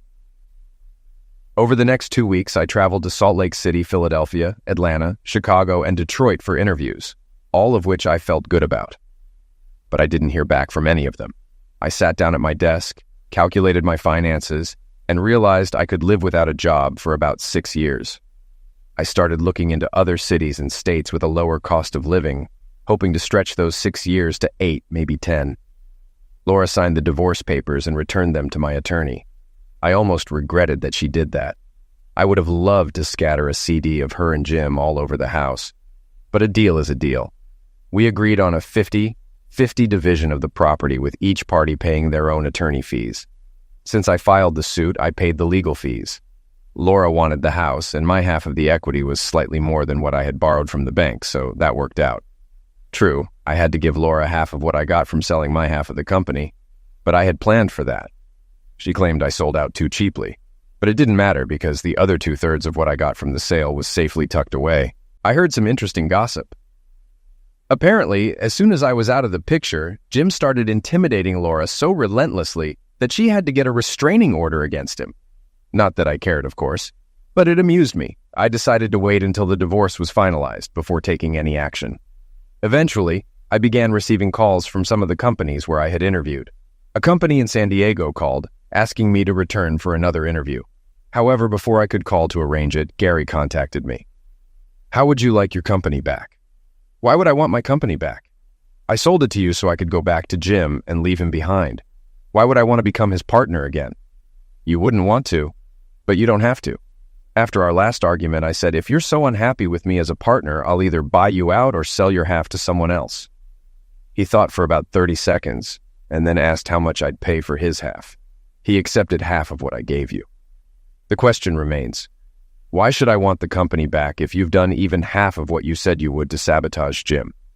The company might not be worth much now. You could be surprised. Come to the office and let's talk. I figured I had nothing to lose, so I went to see him. When I walked in, Maria jumped up from her desk and hugged me, then poked her head into Gary's office to tell him I had arrived. As you know, I only bought you out to mess with Marshall. I didn't really need him, but things are changing. I'm getting more into the construction side of the business. I want to move away from the engineering part. On one hand, I couldn't get the engineers I wanted, so I started considering alternatives. The solution that came to mind was to call you and ask you to set up a company that I would contract with for the engineering work. But then Marshall sold me the company, and I thought, Why not just sell it to you and contract with you? I can't afford to buy out both my half and Jim's half. You won't have to pay much because the company isn't worth much anymore. Since I own everything, I've transferred all the construction work and equipment to my other company. What's left is purely the engineering part. I'll sell you the company for what I paid Jim and sign a 5-year contract for engineering services. Plus, the company still has contracts with about 15 other firms. I don't see how you can lose. How much did you give Jim? He told me, and it was less than I had in my offshore account.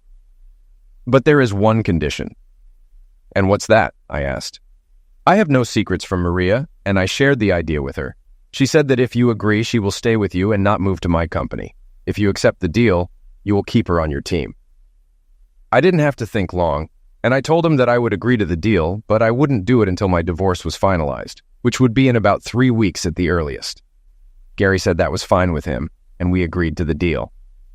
As I was leaving the office, Maria said, I heard. Don't forget that at the end of those 3 weeks, you promised I would be first on the list. I didn't think you were serious about that. You can rest assured I am, she said with a 1,000-watt smile. As I pulled away from the curb, my cell phone rang, and it was my lawyer. Jim had learned his lesson from what happened to Gary.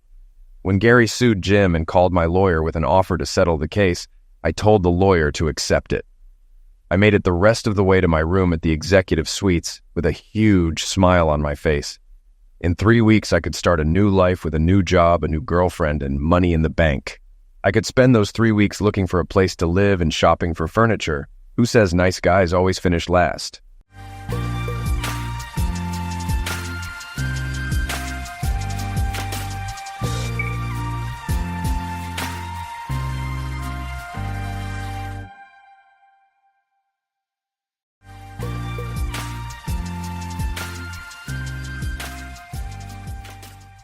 I wasn't always a man with everything. In fact, growing up, life seemed to stack every possible challenge against me. My parents worked tirelessly, barely managing to keep the lights on and food on the table. From an early age, I learned the value of hard work and sacrifice. I remember days when all we had to eat were beans and rice, yet my parents would insist we sit together at the table, pretending it was a feast. They taught me that family is built on love, not luxury, and those lessons shaped who I became. By the time I turned 18, my father's health began to deteriorate. It was up to me to step in and help support my family. I got a job at a local repair shop, working long hours while my peers went off to college. It wasn't glamorous, but I loved the satisfaction of fixing things, of bringing broken machines back to life. I quickly learned the trade and rose to become one of the most reliable mechanics in our small town. Yet, beneath my success, there was always a part of me that longed for more. A family of my own to pour my love and effort into. When I met April, everything changed. She was unlike anyone I'd ever known, kind, intelligent, and stunningly beautiful. Her smile could light up a room, and her laugh had a way of melting away the stress of even the hardest days. We fell in love quickly, and before I knew it, we were walking down the aisle, promising to stand by each other forever. I thought I'd found the partner who would share in my dreams, my struggles, and my triumphs. Together, we built a life that I was proud of. A house full of laughter, 2 incredible sons, and a future that seemed as bright as the sun. I devoted myself to being the husband and father I'd always dreamed of becoming. I worked tirelessly to provide, never questioning the sacrifices because I believed in what we had. Yet, as time would cruelly reveal, even the strongest foundations can crumble when cracks go unnoticed. Seemingly trivial details can unravel even the grandest plans. Take, for example, the Challenger shuttle tragedy of 1986, where a simple, inexpensive O-ring led to catastrophic failure, claiming lives and causing monumental losses. Similarly, a clot no bigger than a grain of sand can halt blood flow to the brain, resulting in end of life. A seemingly harmless icy patch on the road can spin a car out of control, leading to tragedy. Life is full of such moments, tiny overlooked factors with the power to bring monumental consequences. Reflecting on these, I can't help but draw a parallel to my own life. Would you call marriage a significant undertaking? I would. My marriage is deeply important to me. I've been married for just over 8 years to a wonderful woman named April. Together, we have 2 great sons, Chris and Charles. Chris carries my name, and Charles is named after my father. We live in a comfortable house ideal for a growing family. Though I didn't graduate from college, I've built a good career as a mechanic. My skills have provided us a stable and happy life. The long hours are worth it for what I earn. I've always viewed my marriage as the highlight of my life. Providing for my family has been my proudest responsibility, one I've taken very seriously. Yet, small things ended my marriage. In my case, it was a tiny blood vessel in my brain that was too close to another. At some point, it swelled and made contact, triggering a migraine. That day, it struck suddenly. The usual symptoms came on: painful sensitivity to light, overwhelming sounds, and awful smells. It was blinding and hit without warning. I recognized it immediately. The trouble was, I didn't have my Imitrex inhaler with me. Without it, there was no quick way to stop or ease the pain. The pills I had were less effective and slow to work. The pain was so severe I couldn't keep working. I stumbled into my boss's office and explained the situation. Alarmed, he called his secretary, Penny, and told her, "Get him home now. Don't let him drive. Go and hurry." Penny and my boss helped me out of the office. Penny walked me outside and leaned me against a wall while she fetched her car. With my eyes shut against the light and my hands pressed to my temples, I waited, trying to dull the pain. Once in the car, I leaned back and shut everything out. The pain was worsening. Light blinded me, sounds buzzed unbearably, and smells churned my stomach. Thankfully, Penny knew where I lived, so I didn't need to give her directions. Though it felt like forever, we finally arrived. Penny helped me into the house and guided me to the kitchen. There, I directed her to the refrigerator to find my inhaler. She placed it in my hand, steadying it as I used it. I inhaled the medication, and within moments, it began working through my system. I asked Penny to help me to the living room so I could lie on the sofa. She closed the blinds, turned off the lights, and stayed until I told her I felt the relief beginning. Then she left, after I thanked her for driving me home. Silence enveloped the room, and I must have fallen asleep quickly as the pain faded. When I woke up, voices filled the room. It was dark, and I remembered where I was. The pain was gone, though I still felt weak. A lingering aftermath of the migraine. Sitting up slowly, I listened and recognized the voices of my wife, April, and our neighbor, Robin. They must not have known I was there since the lights were off. Perhaps April assumed I'd come home late and let me sleep in. But no, my car wasn't in the driveway. She probably had no idea I was home. I thought about surprising them both. I stood up, ready to tiptoe toward the door and surprise them, but then I started focusing on their conversation. "Come on, April, how was it? Was it as good as before?" "Spill the details, girl," Robin urged eagerly. April chuckled softly. "It was incredible. I felt like I was in heaven. This time it was even better than before. Honestly, it was mind-blowing, the best sex I've ever had." Robin gasped. "Better than with Chris? Better than your husband?" "Hell yes," April replied without hesitation. "I love Chris to end of life, but he never made me feel like that. Never. And of course, I never let him do things like that. He'd think I was some kind of strumpet if I did." Robin laughed nervously. "So does that mean Carl thinks you're a strumpet?" April smirked. "Of course, but I'm his strumpet and I like it. God, I can't wait for next time." Robin's tone grew more serious. "Aren't you scared Chris will find out? What would he do? Have you thought this through? You're taking a huge risk." April shrugged. "Chris will never find out. And even if he did, so what? He wouldn't do anything. He's too nice, and he'd forgive me. He'd never divorce me because he wouldn't risk losing the kids. He loves them too much. He knows I'd take them away in a heartbeat with the right lawyer. He'd be finished." Robin sounded worried. "That doesn't sound like you, April. I've never heard you talk about Chris like that.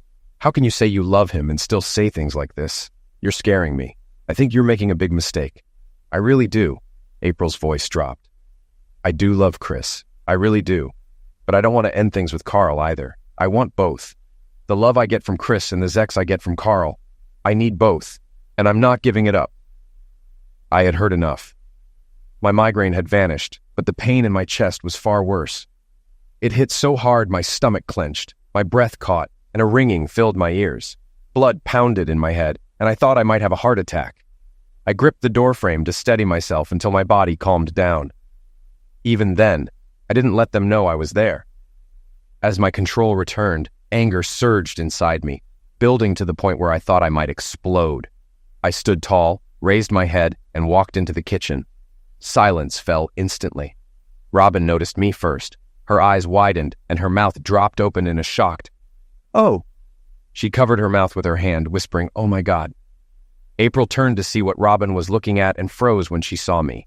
Her expression shifted, satisfaction to shock, then fear, and finally anger, all in a moment.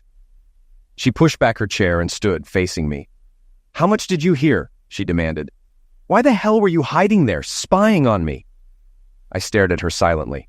My eyes flicked to Robin, who immediately stood up and said, "I should go. Pete and I will keep the boys if you don't come get them. I'll call you later." With that, she bolted out the side door. I watched her leave without saying a word. Then I turned back to April. My mind raced as I looked at the woman I had loved unconditionally for 8 years, the best years of my life. I thought we would grow old together, but now that dream was destroyed. There would be no eternity for us. She had liquidated it tonight. "Where are the boys? Where were they while you were busy having fun with your lover?" I asked, my voice calm but sharp. "Did you even think about them? Or were you too wrapped up in the thrill of cheating to care?" April's face twisted with anger, distorting her beauty. "The boys are with Carly. Robin and I went shopping, and Pete was watching them. And I wasn't with anyone else, just Robin," she said defiantly, as if she had won an argument. Her smug expression faded as reality dawned on her. "What are you even doing home? Where's your car? Why were you sitting in the dark? Were you spying on me? Trying to catch me in something?" "I came home early with a terrible migraine. George had Penny drive me home because I couldn't handle the light. I took my Imitrex and fell asleep. I've been here since then," I said flatly. A wave of nausea washed over me, and I felt like I was going to vomit. "Your voices woke me up, and what I heard made me sick. I need to go to the bathroom," I said as I rushed off. I knelt by the toilet, trying to empty my stomach.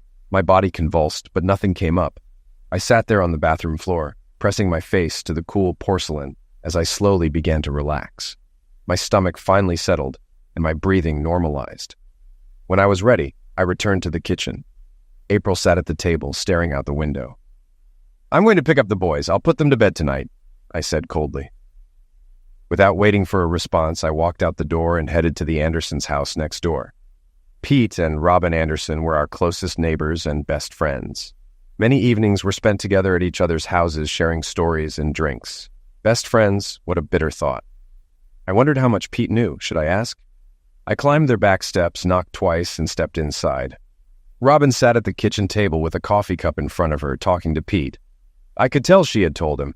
His expression was one of pity, while hers was pure fear. "I'm here to pick up the boys. Are they ready to go home?" I asked, walking past Pete into the living room, where I assumed the boys were playing with Carly, the Andersons' teenage daughter. Sure enough, they were working on a puzzle, while Carly watched. She greeted me with a smile as I entered. "Hi, Mr. Phillips. Are you here for the boys?" When I nodded, she said, "I'll grab their jackets." I watched the scene before me and felt a deep sadness. Small, beautiful moments like this were the real sufferers of betrayal.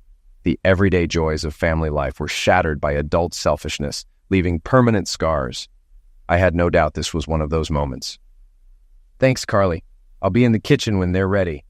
I returned to the kitchen where Pete and Robin still sat. I looked at Robin, then at Pete. "Did you know? Did you both know she cheated on me? Pete, how did it feel knowing this while we were together? Did it give you some twisted thrill?" My voice was sharp with anger, harsher than I intended, but I needed answers.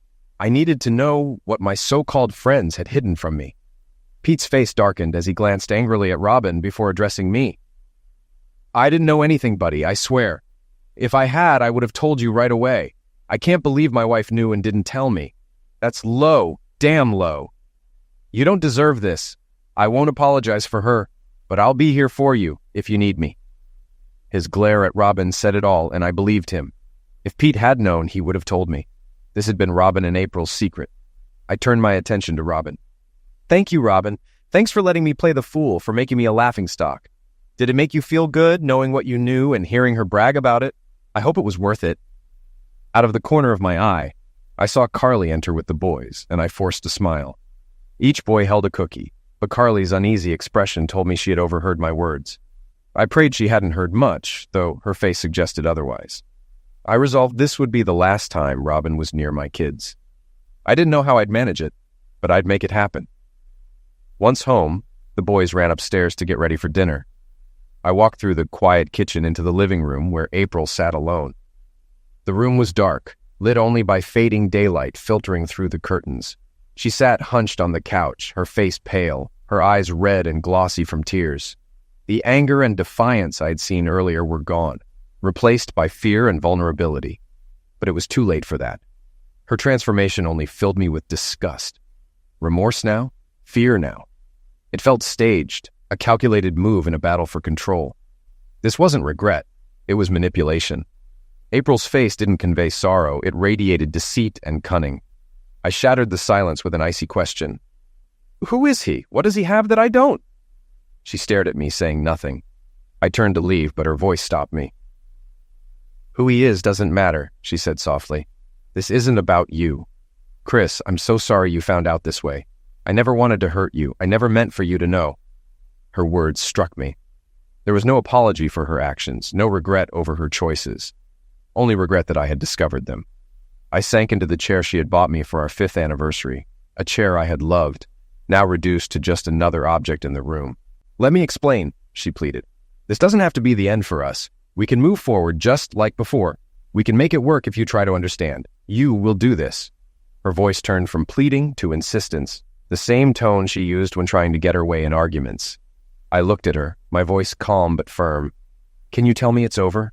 Can you promise you'll never see him or be with him again? You will do this.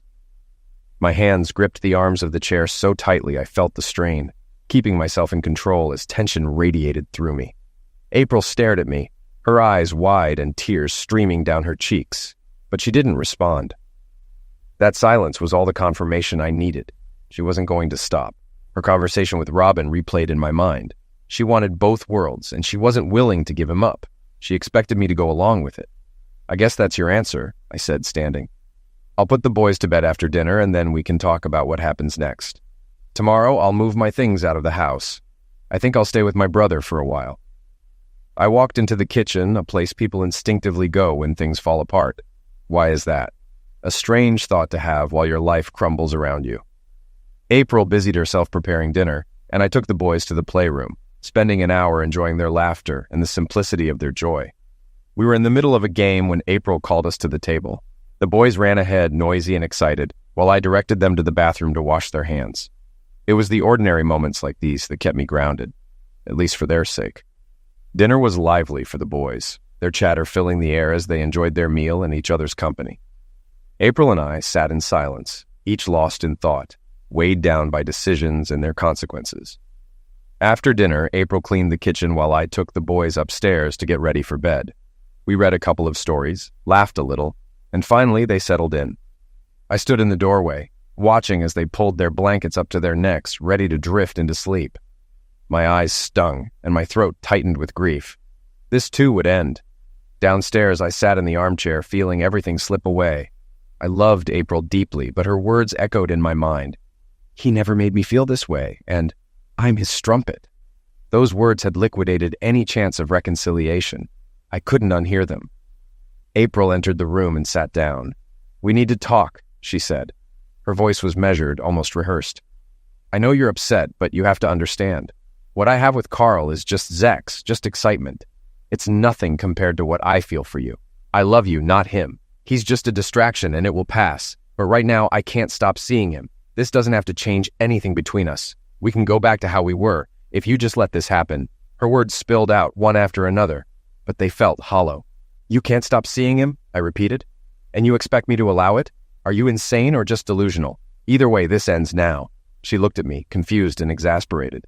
You're not understanding. There isn't us, Chris. There's a future. It's you and me, and this is just temporary. You can't throw everything away over this. No, you're the one who doesn't understand, I replied. There is no us. There's you, and there's him. That's all. This is over. Finished. There's nothing to negotiate. After 8 years of marriage, you should know me well enough to understand that I'll never agree to this. April's voice softened, pleading. But Chris, I love you.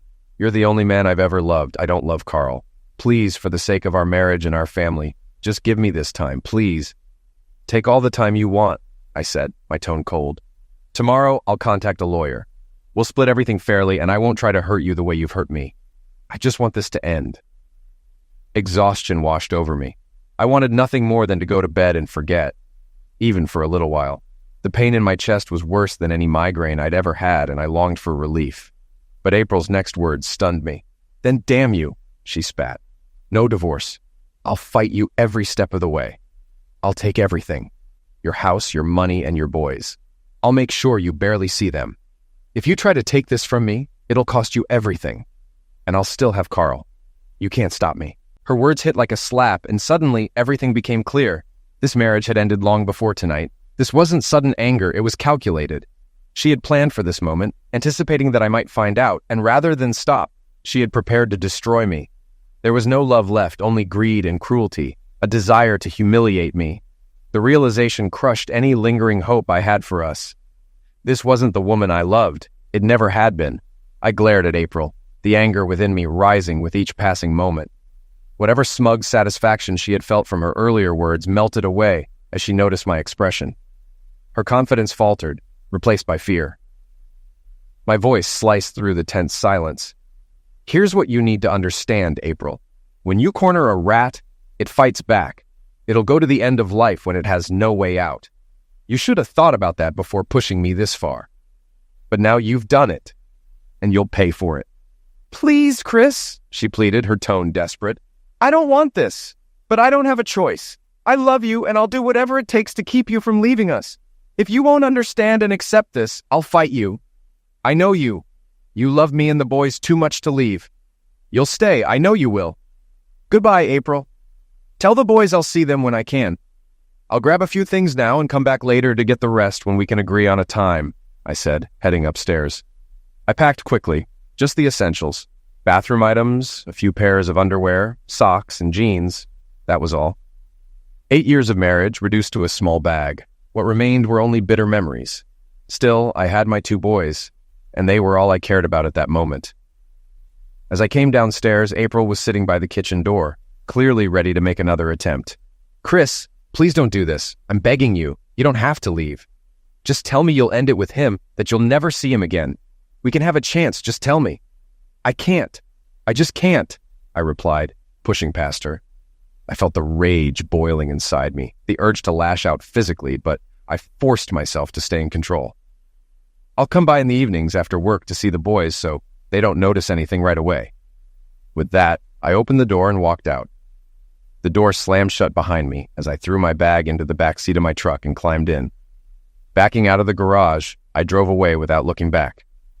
On the road, I called my brother Clyde. He lived about 10 miles away, alone since his wife had left him for his best friend 2 years ago. Clyde had long stopped caring about her absence. They were still technically married, but he never pursued a divorce. Instead, he drowned his sorrows in booze. Clyde and I had discussed his drinking many times, but he never changed.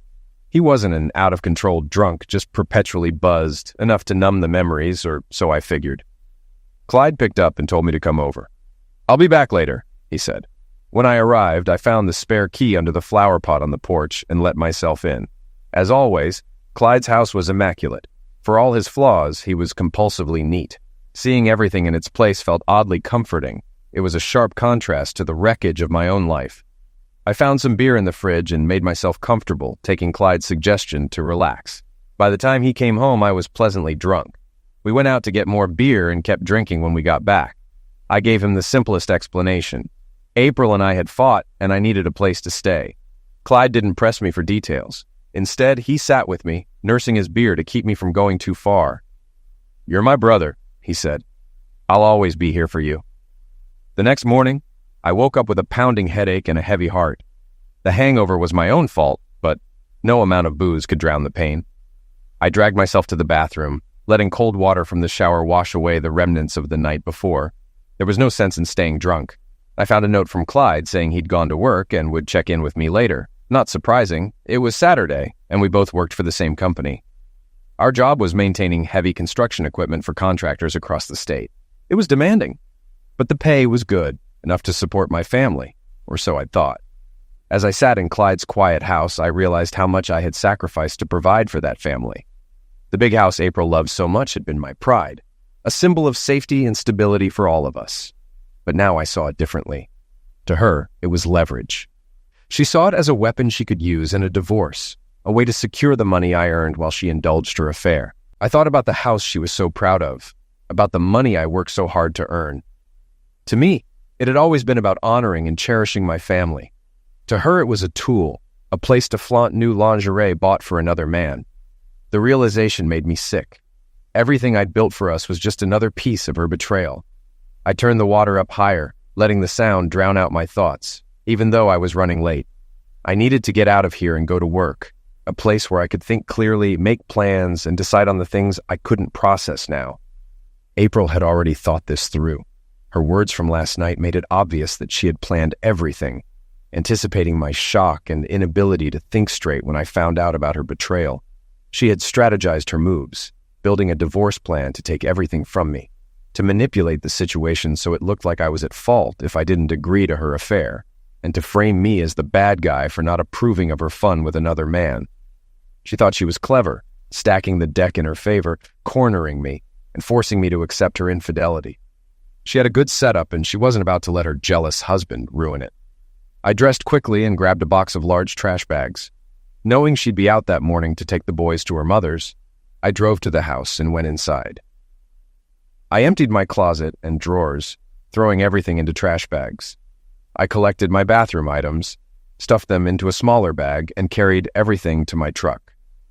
Tossing the bags into the back seat, I returned to the house, determined not to leave just yet. I planned to come back after work to see the boys. I had too much to think about and too many decisions to make. One thing was certain, my marriage was over. I would never touch April again. She was no longer my wife, my lover, or my confidant. She had chosen to be someone else's lover, and that's all she would ever be now. The thought hit me hard, and tears welled up. I sat down on the floor of what used to be our bedroom and let the grief take over, crying for the loss of the life I thought we had. At work, I buried myself in tasks, channeling all my energy into repairs. I didn't stop, not even during lunch. I was relieved to escape thoughts of home, my wife, and my kids, losing myself in fuel injectors, timing chains, and broken drivetrains. I tackled the hardest jobs without hesitation, working like a man possessed. 10 hours passed before Clyde tapped me on the shoulder, pulling me out of my trance. "Hey man, take a break." "Seriously, you're making the rest of us look lazy," Clyde said, standing there with a mix of concern and disbelief. I looked up at him, exhausted. "Sorry, little brother. Just trying to bury myself in work, trying to forget. I didn't mean to overdo it." Clyde must have noticed the raw emotion on my face because he grabbed my elbow and led me to the break area. Clyde and I had always been close, especially after losing our parents in a car accident 10 years ago. He'd been my best man 8 years ago, and he was the godfather to my boys, Chris Jr. and Charlie. He knew when something was wrong. I slumped into a chair while Clyde handed me a steaming cup of coffee. It tasted bland, but the warmth was grounding. "Okay," he said, sitting across from me. "Talk. Tell me everything. Don't leave anything out. Start from the beginning." I didn't hold back. For 10 minutes straight, I spilled everything to Clyde, every detail of the shame, humiliation, and contempt April had thrown at me. I told him about her threats to take everything, her smug confidence that I wouldn't fight back, and how she tried to make it impossible for me to stop her or retaliate without losing everything. She wanted me to surrender and accept her affair as part of our life. I described the look on her face when she talked about her lover to Robin, the smug satisfaction as she described how amazing it was. I told him about her threats to use the house, the kids, and her leverage to destroy me if I didn't comply. The disdain in her expression when she warned me she'd take everything was seared into my memory. She made it clear her lover was more important than anything else, and she had no intention of giving him up. Clyde listened silently, his expression hardening as I spoke. By the time I finished, I felt empty, drained, and angry all over again. Clyde was stunned. He had always thought of April as a good woman and a caring mother. His brother had never hinted at any marital issues, and Clyde had assumed their relationship was solid. Now this. He looked at Chris, seeing the pain and heartbreak etched into his face. It was hard to witness. Chris was a good man, a devoted father, and a reliable provider. At the garage, everyone knew they could count on him. He had helped more than his fair share over the years. Clyde's shock turned into anger. How could she do this to him? What was wrong with her? His anger boiled as he watched his brother and closest friend broken and defeated. "Chris, listen," Clyde said, his voice low but firm. "You're not going to just take this, are you? You have to do something. Let me and the guys help. You don't deserve this." His concern was clear, and I felt it. I looked up at him, hopeless. "What can I do?" If I divorce her, she'll take everything. Child support, money for the house, the car, everything. You know I'd never take anything away from my boys. She's using them against me, Clyde. She knows I won't hurt them, and now some idiot who thinks it's fine to sleep with another man's wife will end up taking my place. I'm stuck. Clyde growled. To hell with both of them. I loved April like a sister, but now she's made her choice and she'll have to live with it. We need to go after them both. First, we figure out who this guy is. That's the easy part. Let me make some calls, and then we'll talk. I shrugged, skeptical. Fine, but I don't see how it helps. She won't tell me anything about him. Clyde smirked. Doesn't matter. We'll find him, and he'll wish we hadn't. You know there's no getting April back, right? After this, there's no respect left. If you stay, she'll never respect you again. She's someone else's toy now. For a moment, I was taken aback, but then a faint smile crept across my face. You're right. She's not my wife anymore. Last night, I learned how quickly love can turn into hate. And today, my hate for her is stronger than the love I once had. She turned it into something that will come back to haunt her. We talked a little more before finishing work. For once, there was no overtime. Instead, we headed to a nearby bar. This wasn't a night for drinking. It was for planning. Clyde made a few calls while the rest of us talked. I was surprised by the support I received from my friends. They didn't need details. They just wanted to know how they could help. Together, we came up with a plan. At 7 p.m., I pulled into my driveway and walked into the house. Funny, I thought as I stepped inside. This wasn't my home anymore. Just a building. I went to the kitchen, shrugged off my jacket, and moved into the living room. There was April, sitting in her chair, watching Chris and Charlie play a video game. The scene etched itself into my mind. I looked at her as she glanced at me. A faint smile played on her lips, but now I understood its meaning. Contempt. She held contempt for me, for our family, for everything we'd built. It was all a lie. A massive lie, and she was the liar. My gaze turned cold, and when she saw it, her smile faltered, and she looked away. Back in the kitchen, I grabbed some leftover fried chicken and mashed potatoes from the fridge. I wasn't hungry, but I needed to occupy myself. I had planned to talk to the boys before bed, but Clyde convinced me to hold off. That conversation would come soon enough, and it would mark the first step in a fight I knew I wouldn't win. But I'd go down swinging. I sat at the table, eating slowly. The food had no taste, but I needed to keep my strength up. Halfway through the meal, April came in and sat across from me. "Have you calmed down after last night? Can we talk like civilized adults now?" she asked. I looked at her incredulous. Civilized adults? Like a cheating wife and her humiliated husband? That seems more realistic. But instead of saying it aloud, I stayed silent. "So, you're just going to sit there and sulk?" she pressed. "I expected more from you, Chris. We need to think about the kids now. You need to remember your role as their father." I stared at her, my voice calm and even. Am I their father? That's something I'm starting to question. Maybe I should get some tests done. Her face darkened with anger and she opened her mouth to respond, but I cut her off. "Careful, April. The kids might hear you if you start shouting. Remember them? The same kids you accused me of forgetting last night? Now it's your turn to think about them. Think about what you've done to their world. You didn't just cheat. You destroyed our family. So go ahead. Think carefully, April." April lowered her voice and hissed, "You didn't take anything I said last night seriously. I thought you'd get over it and return to your normal life. Nothing has to change here at home. I still love you, and you're still my husband. That hasn't changed. Neither you nor the children will lose anything familiar. I keep everything discreet and only do what I need to while the kids are at school and you're at work. You have nothing to lose, Chris. I'm always here for you." I didn't reply. I kept eating, slow and methodical, without breaking my expression. My face was blank, my eyes empty, giving her nothing. But the silence said everything. As I looked at her, I felt nothing. No love, no anger, just emptiness.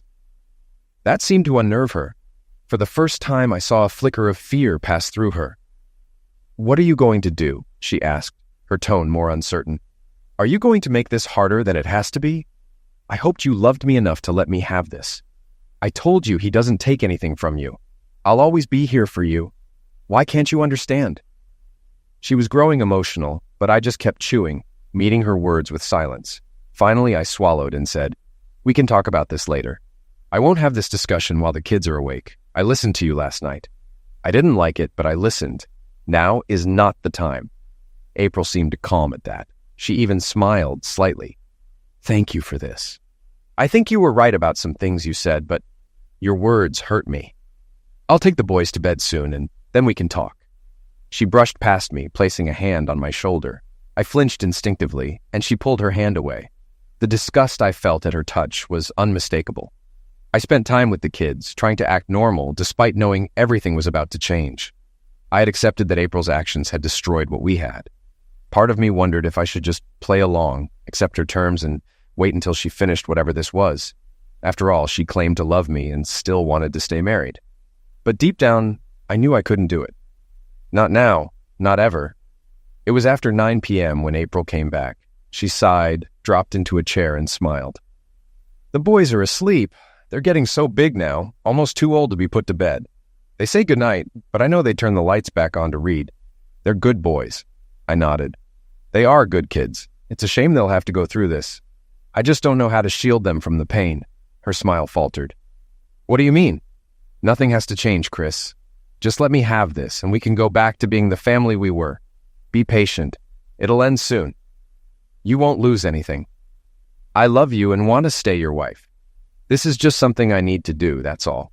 I looked at her. This woman I had loved for 8 years, married because I couldn't imagine life without her. We had 2 wonderful children, a good life, until last night. Now everything was different, and she couldn't seem to grasp why I felt this way. I wasn't planning to get into this tonight, but I need to be clear, I said. I listened to you last night. You said you love me, that you want to stay married, and that he doesn't take anything from me. You won't tell me who he is because, as you said, it's none of my business.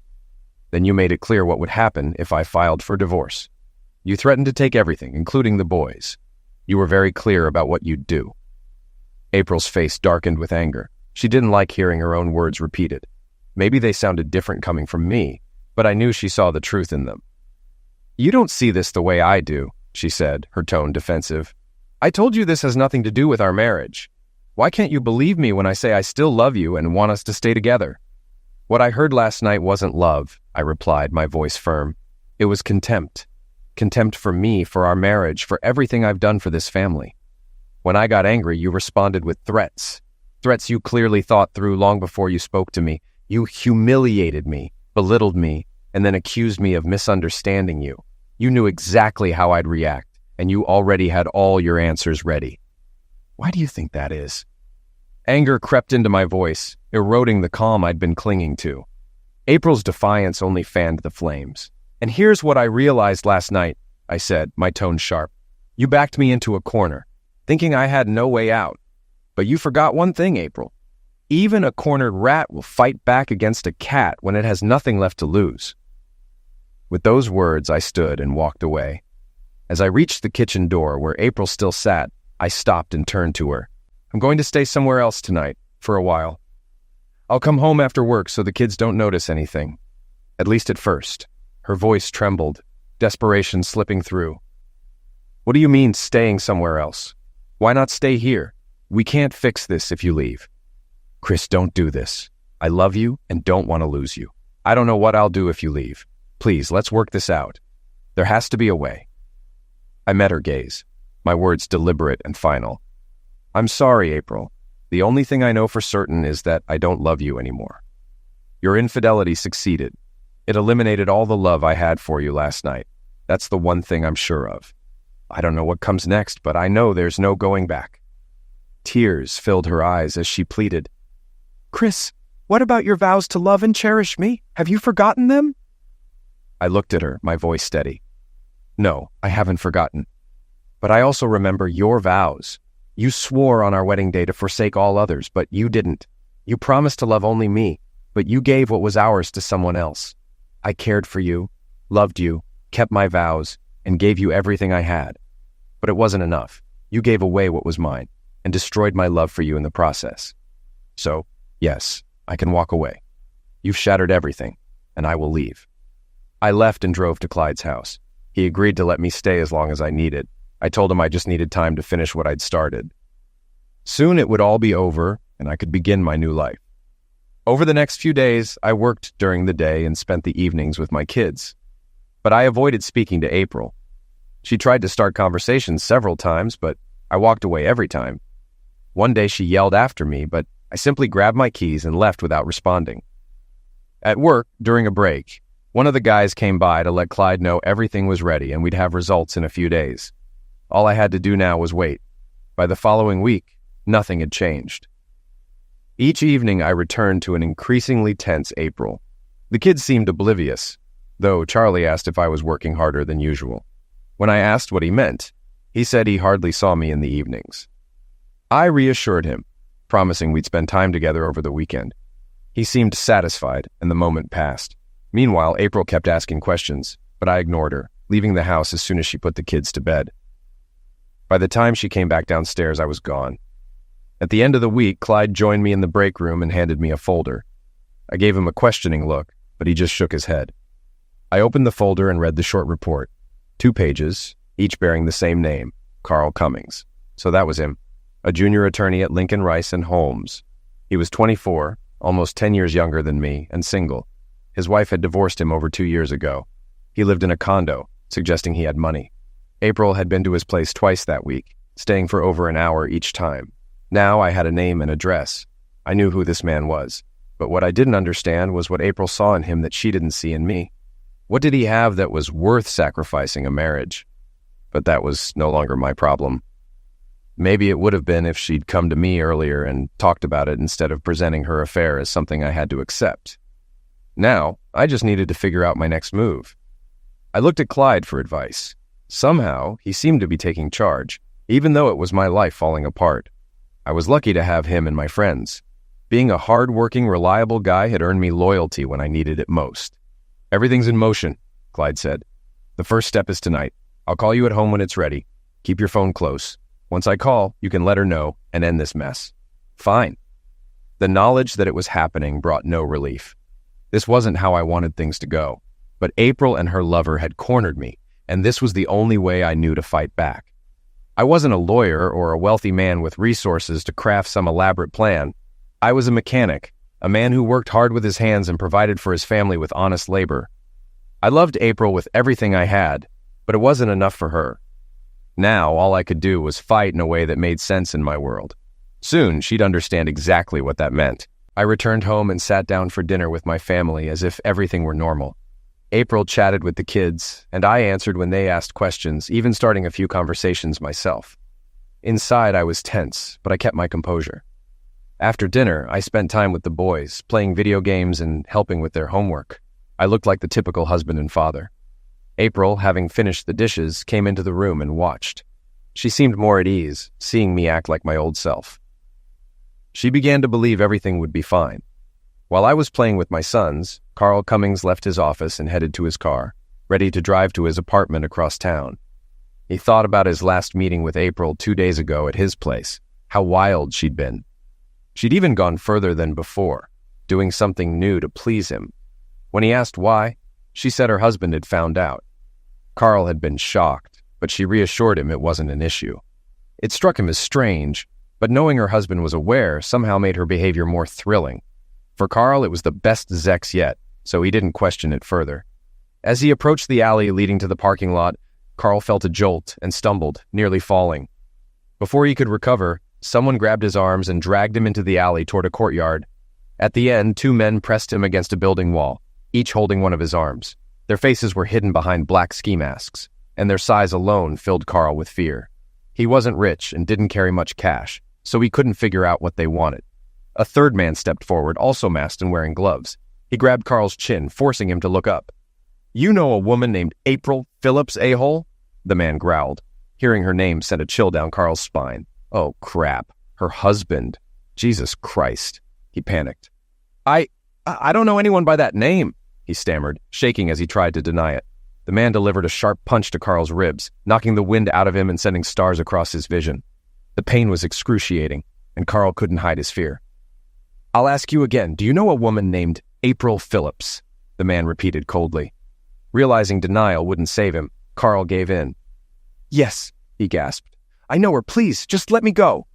You will never see or speak to her again. Do you understand me?" The man's tone was icy, leaving no room for argument. "Yes, I understand," Carl choked out. He clung to the hope that this was just a warning, that they'd let him go. But the man leaned closer. We don't think someone like you, messing with another man's wife, is very bright, so we'll make sure you understand." Carl was pushed back forcefully, leaving him in pain and unable to respond as they made sure he understood the consequences of his actions. He tried to scream, but a punch to his jaw silenced him. The pain overwhelmed him as more hits followed, and soon he lost consciousness. When Carl woke up, he was slumped against the wall, his body screaming in pain. The masked men were still there, and one grabbed his face roughly. "Listen carefully," the man said. "You will tell her this exactly. I'm so sorry, Mrs. Phillips. It was my mistake, and I regret it. I will never see or speak to you again. I will have no contact with you or your children. I'm sorry I ever met you. Goodbye." "Got it?" Carl nodded weakly. They repeated the message several times, making sure he memorized it. "If you screw this up," the leader warned, "you'll pay double." Then they left him battered and broken. Hours later, Carl woke in the emergency room at Memorial Hospital. His injuries weren't life-threatening, but he was admitted for observation. Pumped with painkillers, he felt slightly numb, though the throbbing in his ribs and jaw remained. He muttered thanks for surviving, but couldn't stop replaying the words he'd been forced to memorize. He was terrified of messing it up when April called. At home, my phone buzzed just after 8 p.m. while I was with the boys. I excused myself and stepped into another room to answer. It was Clyde. "It's done. Lesson 1 completed. He's in the hospital," Clyde said briefly before hanging up. I slipped my phone back into my pocket, feeling a grim sense of satisfaction. Returning to the living room, I smiled slightly. April noticed and seemed relieved, assuming my mood had improved. Later, after putting the kids to bed, she came downstairs. I gestured for her to sit across from me. "We need to talk," I said evenly. April poured herself a cup of coffee and sat, her expression both hopeful and cautious. "You seem more at ease," she said. "I'm so glad. I was so scared I'd lose you, Chris. That would break my heart. I know you don't believe me, but I love you so much. I can't lose you over something so trivial compared to what we have. You should know that." I listened silently as April spoke, my emotions churning beneath the surface. Even now, I couldn't deny her beauty, the woman I had once planned to grow old with. But her words and her betrayal had destroyed everything we'd built. It was time to end the facade. "April," I began, my voice firm, "I have something to tell you, and I want you to listen carefully." She nodded, hesitantly, her unease evident. "I know your lover's name is Carl Cummings. He's a junior associate at Lincoln, Rice & Holmes. I know everything about him. I know you've seen him twice this week." Her face went pale, and she opened her mouth to protest, but I raised a hand to stop her. "That's the problem," I continued coldly. "You threatened me with divorce. When I got angry, you threatened to take everything from me. Your exact words are burned into my brain. I'll take everything you have. You destroyed our marriage with those words, April. You left me no choice, forcing me to stand by while you slept with another man. But I told you before, cornered rats fight back." For the first time, I saw real fear in her eyes, her body stiffened defensively. "I know you told Robin that I never made you feel the way he does, that you were his strumpet. I'm not sorry that this is ending in a way you won't like. Mr. Cummings has been informed, very clearly, that his time with you is over. He will never see you or speak to you again." April's eyes widened in shock as I pressed on. "I'm filing for divorce. There will be no alimony. I'll pay child support and my sons will have everything they need as long as you care for them. But you will work for anything you want for yourself. The papers are already in motion. You'll be served soon." She shot to her feet, her face twisting with anger. "You're crazy if you think I'll agree to this. I told you I'd take you to the cleaners, and I will," she yelled. I smiled faintly, unnerving her. "Why don't you call Mr. Cummings right now? Let's see what he says." "Oh, wait. You might have to call the hospital. That call I got earlier? It was about him. He's in the emergency room at Memorial. Go ahead. Use my phone. I have his number." Her expression turned to horror. "What have you done? What did you do to Carl?" she demanded. I shrugged. "I've been here all evening. Why do you think I did anything? You made it clear that this didn't concern me." My face remained calm, but I knew it would terrify her. April had never seen me like this. I'd always been mild-mannered, calm, the kind of man who couldn't even bring himself to physically discipline the kids, leaving that to her. But now she saw someone different, a man with cold, hard eyes and a face devoid of feeling. She left the room and I heard her talking on the phone. When she returned, tears streamed down her face as she collapsed into a chair, staring blankly. I calmly picked up the newspaper, knowing exactly what she had heard. Her lover had ended it. He had no choice. Either he left her or faced the consequences promised by the 3 men who had confronted him after work. They had made sure he understood. April wiped her tears and took a shaky breath. "Well, it looks like you won. Carl said he never wants to see me again. He told me he'd send all my things back and said he regrets everything. He doesn't want to talk to me anymore." I set down the newspaper and stood. "Then I guess you have nothing to worry about. My lawyer will handle the rest. This will be over soon." I started toward the door but stopped. "I'll talk to the boys this weekend and explain why we're divorcing. Maybe they're old enough to understand. If not, they'll grow up and figure it out." I glanced back to see her sobbing, her face buried in her hands. "If I remember correctly," I said, my voice dripping with bitterness, "you told me this was just something that would pass and we'd go back to normal. Well, April, you're still young and beautiful. Maybe you'll find someone willing to put up with your fantasies. Someone who wants an open marriage, who doesn't mind you having your fun with other men. But that's not me. Good luck." With that, I walked out, leaving her to sit alone with her pain. Children might not understand the complexities of these situations, but adults must live with the consequences of their actions. And those consequences are harsh.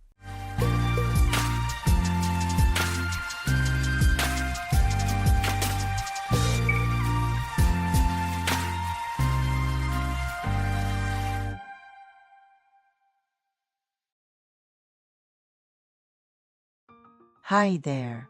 I'm a woman in my 30s, and I've been married for 7 years now. My husband and I started dating in our mid-20s during college, and we ended up getting married in our late 20s, which was relatively early for us. To be honest, for the first couple of years of our marriage, we didn't even consider having children.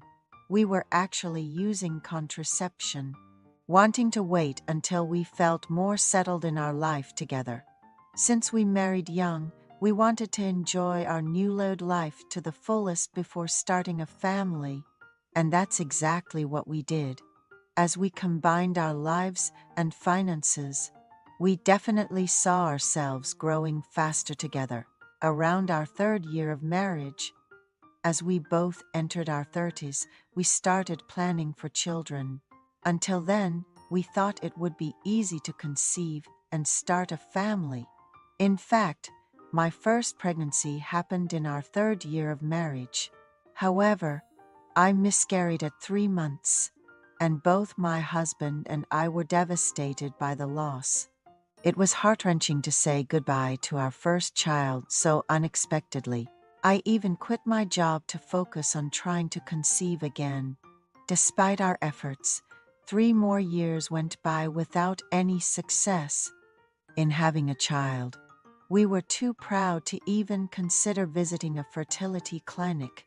This could have easily strained our marriage, but it didn't.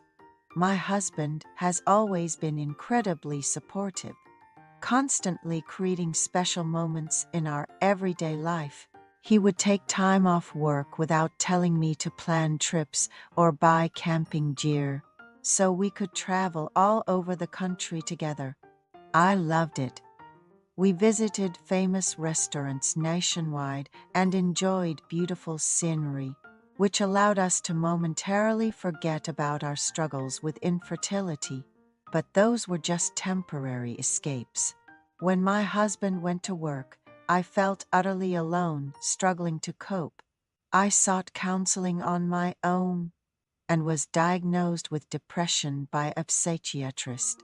I tried to keep my medication a secret, but my husband eventually found out.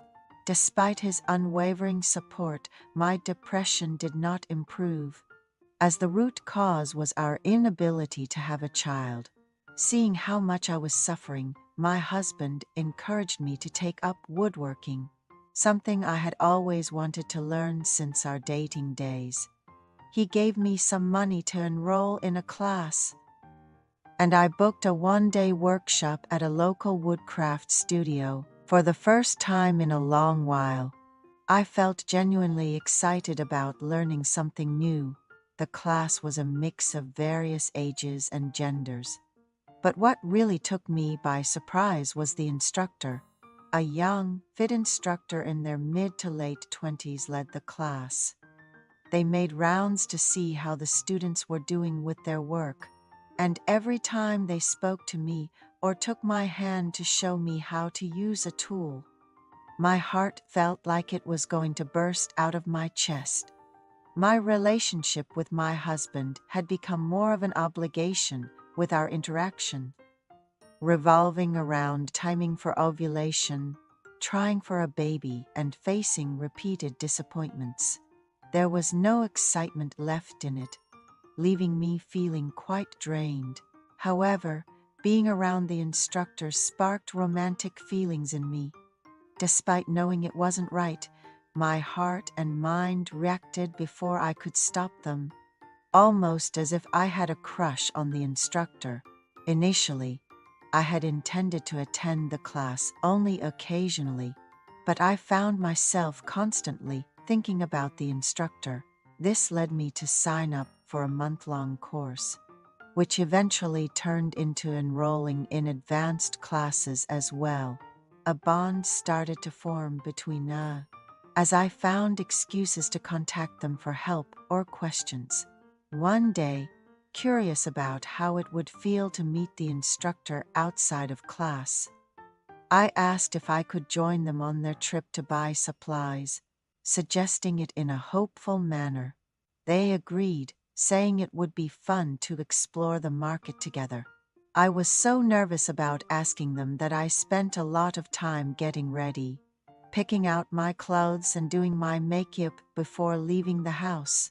That day, we bought supplies and had lunch together, enjoying what felt like a date. The instructor would casually touch my shoulder or hold my hand when we were around a lot of people, and I welcomed these gestures, feeling thrilled by the contact. As these days accumulated, my feelings for the instructor grew. Initially, I thought of it as a simple admiration, similar to how one might feel about a celebrity or actor. But even on days when there were no classes, I found myself missing them, and thoughts of the instructor would sneak into my mind even when I was with my husband, making me wonder if my feelings were more than just admiration. I was incredibly confused by my feelings as well. I couldn't quite define it, but I found myself wrestling with the complex idea of loving two people at the same time. One day, when my husband was away on a business trip and I was left alone at home, I felt bored and impulsively decided to visit the workshop where the instructor worked. I arrived just as they were finishing up a class and starting to clean up. They noticed me and asked, "What brings you here?" Trying to act casual, I said, "I was just passing by and got bored." "Have you had dinner yet?" as I helped them with the cleanup. It naturally progressed to me, suggesting we order some takeout and have a drink together. Since we often had meals together, the instructor readily agreed to my proposal. The instructor mentioned they were currently single. Knowing I was married, it somehow felt reassuring to hear that. Without thinking, I quietly said, "That's a relief." I was shocked at my own words, and so was the instructor, who looked at me wide-eyed.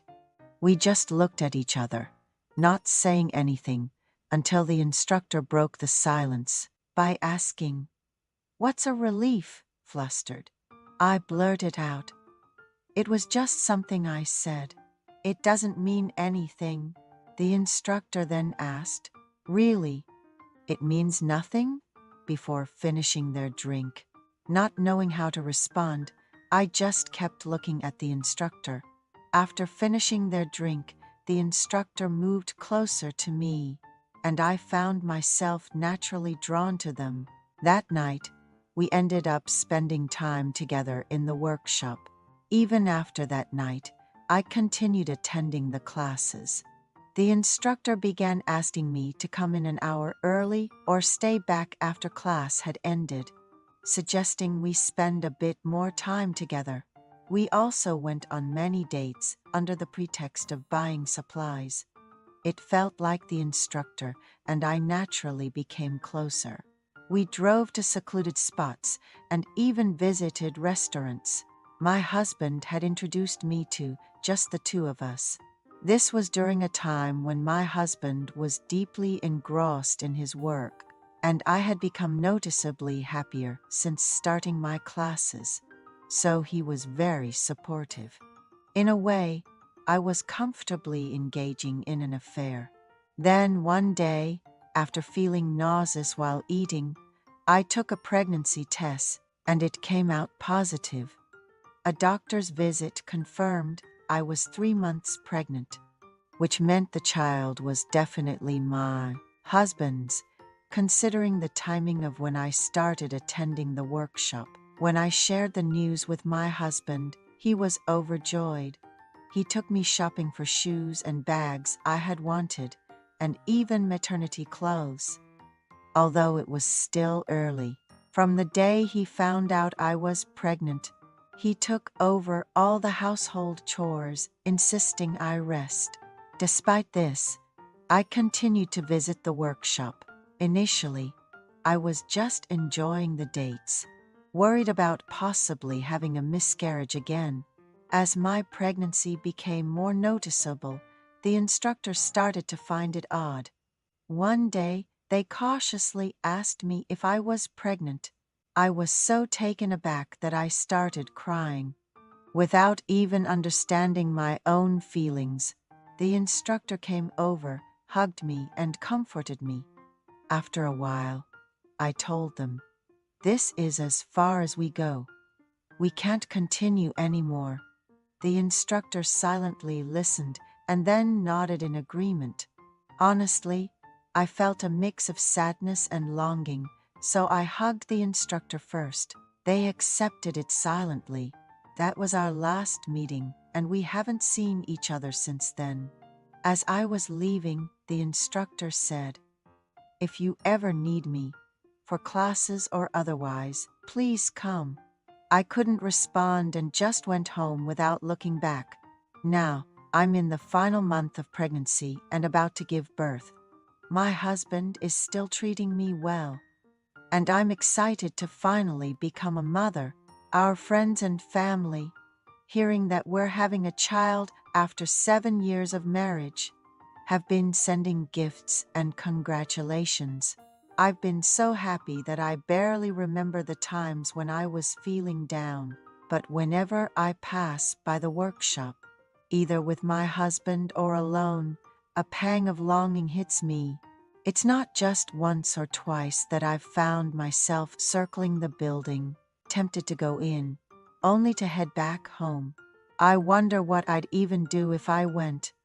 Now that I'm in my final month of pregnancy and showing significantly, part of me doesn't want the instructor to see me like this. It feels like more than just the emotional fluctuations due to pregnancy hormones. Of course, I love my husband, who has been by my side, taking great care of me all this time, but my feelings for the instructor are a different kind of longing. Sometimes the workshop sends out texts about events and course information to its members, and I still receive these messages. Does that mean the instructor hasn't forgotten about me either?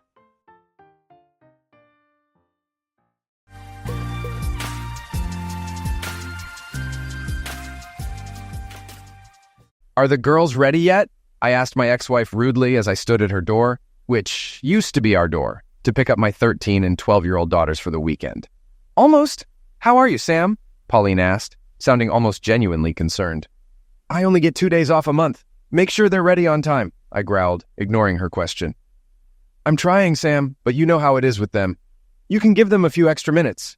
So are you doing okay? I'll wait in the car, I snapped, turning around and heading back to my car. Sam, I heard her say as I walked away. I didn't turn around. This was a familiar scene. Her trying to ease her conscience and me ignoring her. About 5 minutes later, Karen, 13, and Wendy, 12, came out with a small bag. They jumped into my car with a chorus of, "Sorry, Daddy," and my anger faded. Pauline was right. Getting girls that age ready was like herding cats, and I couldn't stay mad since I only had them for a couple of days. I tried to make those days special, avoiding everyday hassles. After catching me up on the last couple of weeks, I was ready to tell them the big news. They had been asking for a new Nintendo, and I could finally afford it. I was excited to share this with them, but when I did, I was disappointed by their reaction. "Oh, it's okay, Daddy," Karen said. "Daddy Dave already bought us a new toy and a bunch of games." My disappointment turned to outrage. Daddy Dave, goddamn Daddy Dave. If I felt on edge before, I was teetering now. Let me clarify. Dave had been my best friend since high school. He was a regular guy, more successful in business than in love. He wasn't into gambling or womanizing, he simply hadn't found the right woman. My kids called him Uncle Dave, and we trusted him like family. Pauline's closest friend was Aunt Daphne. Our marriage seemed solid. We still spent plenty of time together. Then, one Friday, Pauline dropped a bombshell. The kids were staying elsewhere for the weekend. I assumed she had planned a romantic getaway for us, but no. She revealed that she and Dave had fallen in love, and I'd received divorce papers the next day. She claimed they hadn't consummated their relationship, something I doubted and didn't care about. She spent that night with Dave and asked me to leave. I refused. I was unaware of a court order evicting me from the house. There were no misuse allegations, just a judge granting her temporary custody in the house, forcing me out. I didn't contest the divorce, but made extreme demands. Full custody and 75% of her income in alimony. Eventually, I grew weary of the battle and relented. I didn't pay child support due to our similar incomes, but it strained my finances. I lived frugally to afford things like a video game system for my daughters. Despite Pauline's attempts at civility, I harbored resentment. She got everything. A wealthy new husband while I struggled with minimal time with the kids. With Dave's higher income and my alimony, they lived comfortably, while I barely made ends meet. 2 months post-divorce, Pauline and Dave tied the knot. The biggest challenge was how the kids would react. I anticipated pushback or defiance, but they embraced it. Dave had been a fixture in their lives, so his presence wasn't confusing. They were pleased with 2 households. Since their wedding, I communicated only about the kids, offering no pleasantries. Now my children referred to Dave as Daddy. I tried to brush it off during the weekend, but as I dropped them off, I simmered with anger. After kissing them goodbye, they dashed inside, likely eager to try the new games Pauline had prepared. "I need to talk to you," I said, and Pauline's reaction showed she sensed my threatening tone. I turned and walked away from the house, and she followed. "What's wrong, Sam?" "Explain this Daddy Dave crap. They have one dad, me." "So what's that about?" "The girls wanted to call him something other than Uncle Dave. Since we got married, calling him Uncle felt awkward. We tried just Dave, but that seemed weird, so we settled on Daddy Dave." "And who suggested that?" "I did, but the girls liked it and agreed right away. I told them you might not like it, but they thought you could handle it. Please don't make this a bigger deal." "It's not for you to decide how it should be. Hearing them call someone else Daddy, especially that idiot, is painful. He didn't steal your family. And about the video games, we just thought they'd waited long enough and weren't sure when you could do it. We wanted the girls to have them." "Yeah, and show me up in the process." "No, Sam." "Sure, let's show how great Daddy Dave is and what a loser their real dad is. You left me, married a rich guy, and now have all this money while I struggle. But you can buy them anything they want. It's not like that." "It is exactly like that. God, you cow." I turned, walked back to the car, and sped away without looking back. I was so angry. The thought of a life sentence for destroying Daddy Dave wasn't on my bucket list. This went on for years. Pauline and Dave expected my anger to soften, but it didn't. They tried to talk to me about my life and hoped I'd move on, but I ignored anything not related to my girls. I hadn't had any serious relationships since the divorce.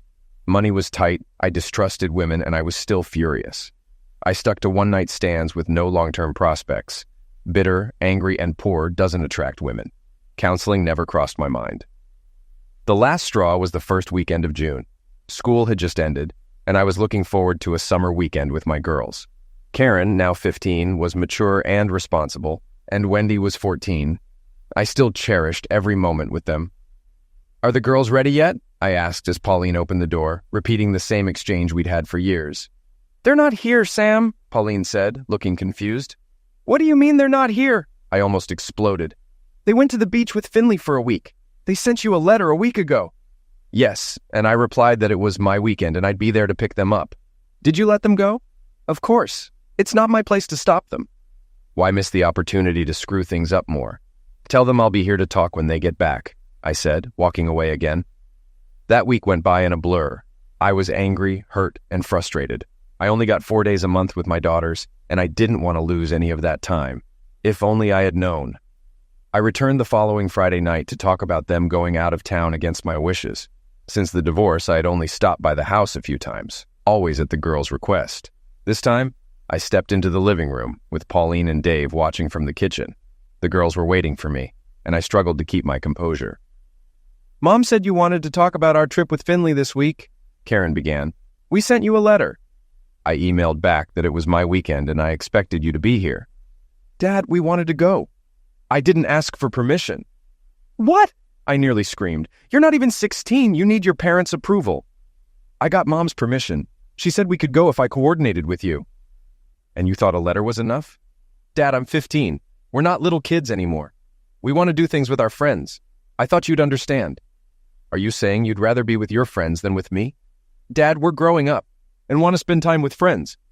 I can't plan my life around your custody schedule. We have plans almost every weekend. Pool parties, trips to the beach. We're hardly home." It hit me that my daughters preferred their friends over spending time with me. It was like a knife to my heart. My anger turned to sadness, realizing this part of my life was over. I tried to hide my pain. "Okay, so you want to give up weekend visits?"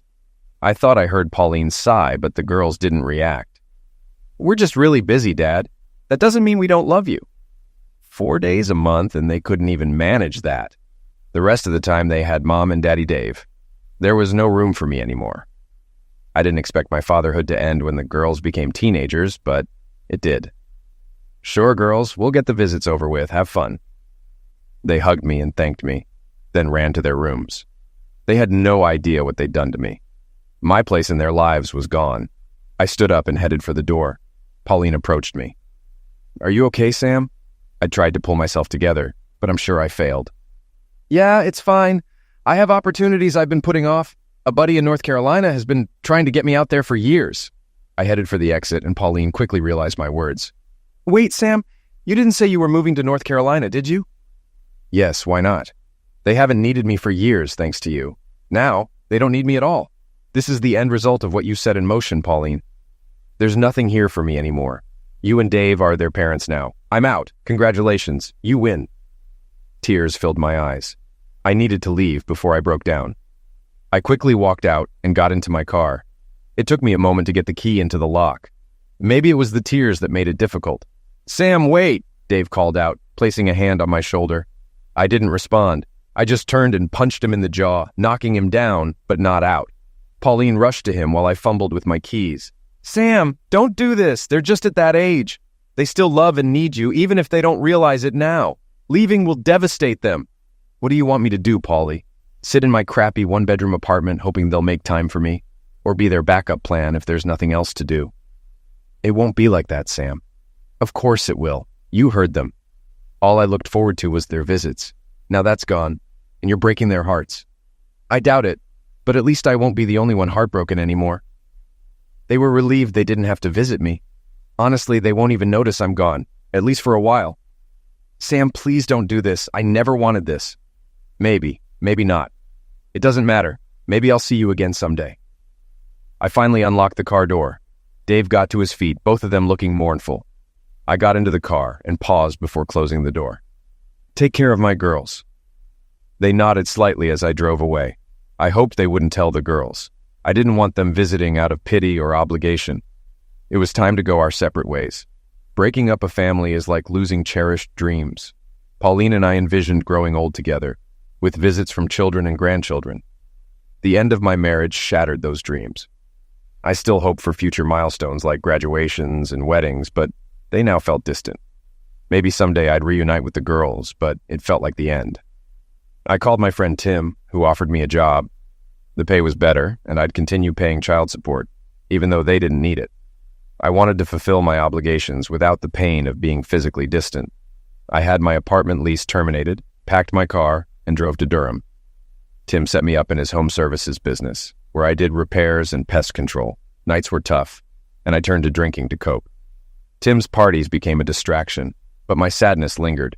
especially since I hadn't heard from my daughters in weeks. My booze consumption increased, often leaving me intoxicated. I didn't form emotional connections with the women I met at these parties. I was merely seeking familiarity.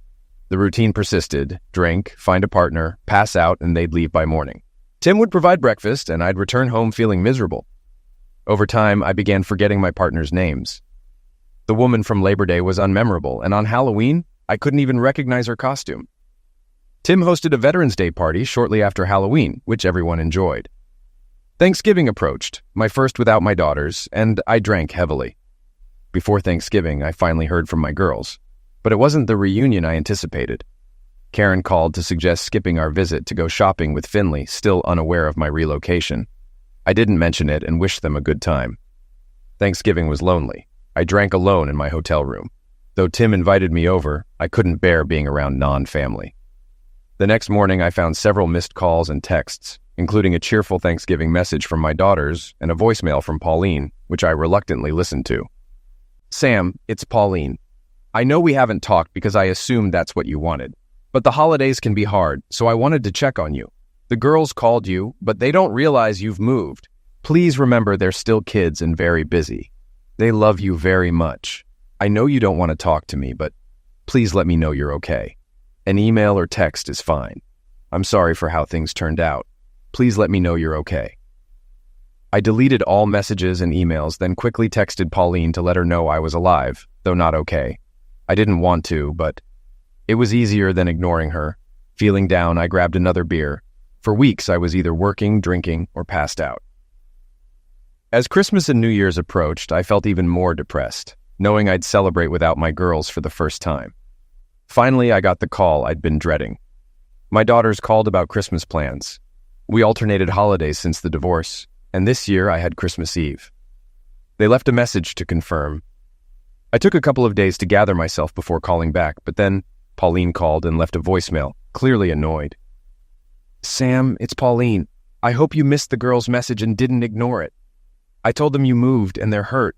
They always thought they could see you whenever, and now they know that's not the case. I hope you're proud of hurting them. I don't trust you with them right now. You seem intent on punishing them for my actions. I was going to suggest they fly to you, but I'm not comfortable with that anymore. Please think about what you're doing. Don't ruin your relationship with them because you're mad at me. Call me if you want to talk. Merry Christmas, Sam." "Goddamn cow," I muttered to myself. I had a few more beers and called her back. "Sam, you goddamn cow," I slurred. "Who do you think you are? You can't threaten me about seeing my kids when I can't see them anyway." "Sam, are you drunk?" "Yeah, pretty much." "You shouldn't drink so much, Sam. It's bad for you." "What's it to you? You've taken everything I lived for. What do you care?" "Do I care about you, Sam?" "Yeah, you showed how much you cared by cheating on me and leaving me. You let the kids leave me, too." "I didn't do that." "Pauline, you sent them away on my weekends so they'd never see me. You're a lying, manipulative, cheating strumpet." She took a deep breath. "Sam, I know you're drunk and angry. Let's talk when you've had less to drink." "Who are you to judge me? You're the cheater." I'm hanging up, Sam. With my best friend kicking me out, draining me, then judging me. You've got a nerve. Pauline. She hung up. Damn cow. I spent Christmas alone, mostly lying in bed. I watched sports on TV, but every reminder of Christmas made me more depressed, leading to more drinking. I woke up during the Lakers game, either asleep or passed out, smiled as they lost by 20 points, and passed out again. Working for Tim's service company, we didn't get much time off. We had a contract to repair a house destroyed by its owners after foreclosure. Several of us, including plumbers and electricians, worked together. I helped with drywall, and it was a fun couple of days. These guys were funny and friendly, unlike the aloofness I'd felt from others before. Maybe it was because Tim and I were friends before I started working there, but these guys made me feel welcome. Around mid-morning, I saw Tim's truck pull up. He got out with another guy I recognized but couldn't name. They entered the house, greeted the crew, and headed toward me. "Hey, Sam, can I talk to you for a minute?" "Sure, Tim. Always have time for the guy who signs my checks." The crew laughed, but Tim only smiled faintly. "Let's go outside," Tim said, leading the way. The other guy stepped aside to give us privacy. "How's it going, Sam?" "As good as could be expected," I replied, curious about the direction of this conversation. "Have you had anything to drink today?" "No, Tim, of course not." "Great. Blow into this," he said, pulling out a breathalyzer. I eyed it warily. What's that for? Just need to be sure. I glanced back at my coworkers, who quickly looked away. It was clear someone had reported me. Hesitantly, I admitted, I might have had a beer this morning. That's not too bad, he said, still holding out the breathalyzer. Realizing I had no choice, I blew into it. Tim checked the reading, and his smile vanished. You failed. 004. That's more than just a beer this morning. Yeah, but I'm not legally drunk. That's for driving. On a construction site, if OSHA checks and finds you under the influence, it's a problem for me and a liability if someone gets hurt. Tim, I'm fine. What you do at home is your business, but here, it affects us all. I want your keys. One perk of the job was using company cars. I handed over the keys. You're done for the day. Oscar will take you home and cover for you. Tomorrow, come to my office and we'll talk. I stood there, humiliated and growing angry. You know what, Tim? I said, shoving my helmet at him. Screw you. I don't need this. I walked to the truck and waited for Oscar to take me home. We drove in silence, except for my mumbled directions. When we arrived, I thanked him and slammed the door. Holy crap, I fumed. One of those idiots must have called Tim. Screw them. I opened the fridge and grabbed a beer. Perfect, I thought. No work tomorrow. I woke up in a hospital room, unsure how I got there.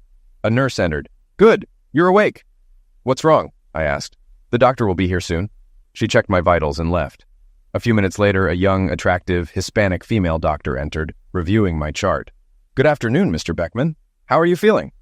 I didn't answer right away, trying to process how the beautiful woman in front of me was named Anderson. Mr. Beckman, I'm sorry. Based on your last name, I expected an older white guy, not a young, pretty woman. Thank you. My husband is a white guy, hence the name. So, how are you feeling? Really tired and kind of unimportant. What's wrong with me? You've consumed a large amount of booze over a long time, leading to booze poisoning and severe dehydration. If your friend hadn't called an ambulance, you might not have survived. A friend? She glanced at her papers. Tim Banks called the ambulance. Sure. Mr. Banks asked me to notify him when you're awake. Is that okay? I reluctantly nodded. Yeah, it's okay. You'll stay here for observation for a couple of days. As your body detoxifies, complications might require immediate intervention. Any questions? No, I don't think so. After giving instructions to rest, Dr. Anderson left. I turned on the TV for background noise and tried to relax. I felt fine, doubting I'd need a couple of days. But who was I to argue with a pretty doctor? About an hour later, there was a knock on the door, and it opened slightly. I heard a man's voice. Are you dressed, Sam? Yes. Tim entered with his usual calm manner and stopped a few feet from the bed. How's it going? I'm going to live. I haven't decided if that's good or bad yet, I said with a half smile. I suppose a thank you wouldn't hurt. You don't have to, Sam. You can thank me by getting well and getting back to work. I didn't think I still had a job.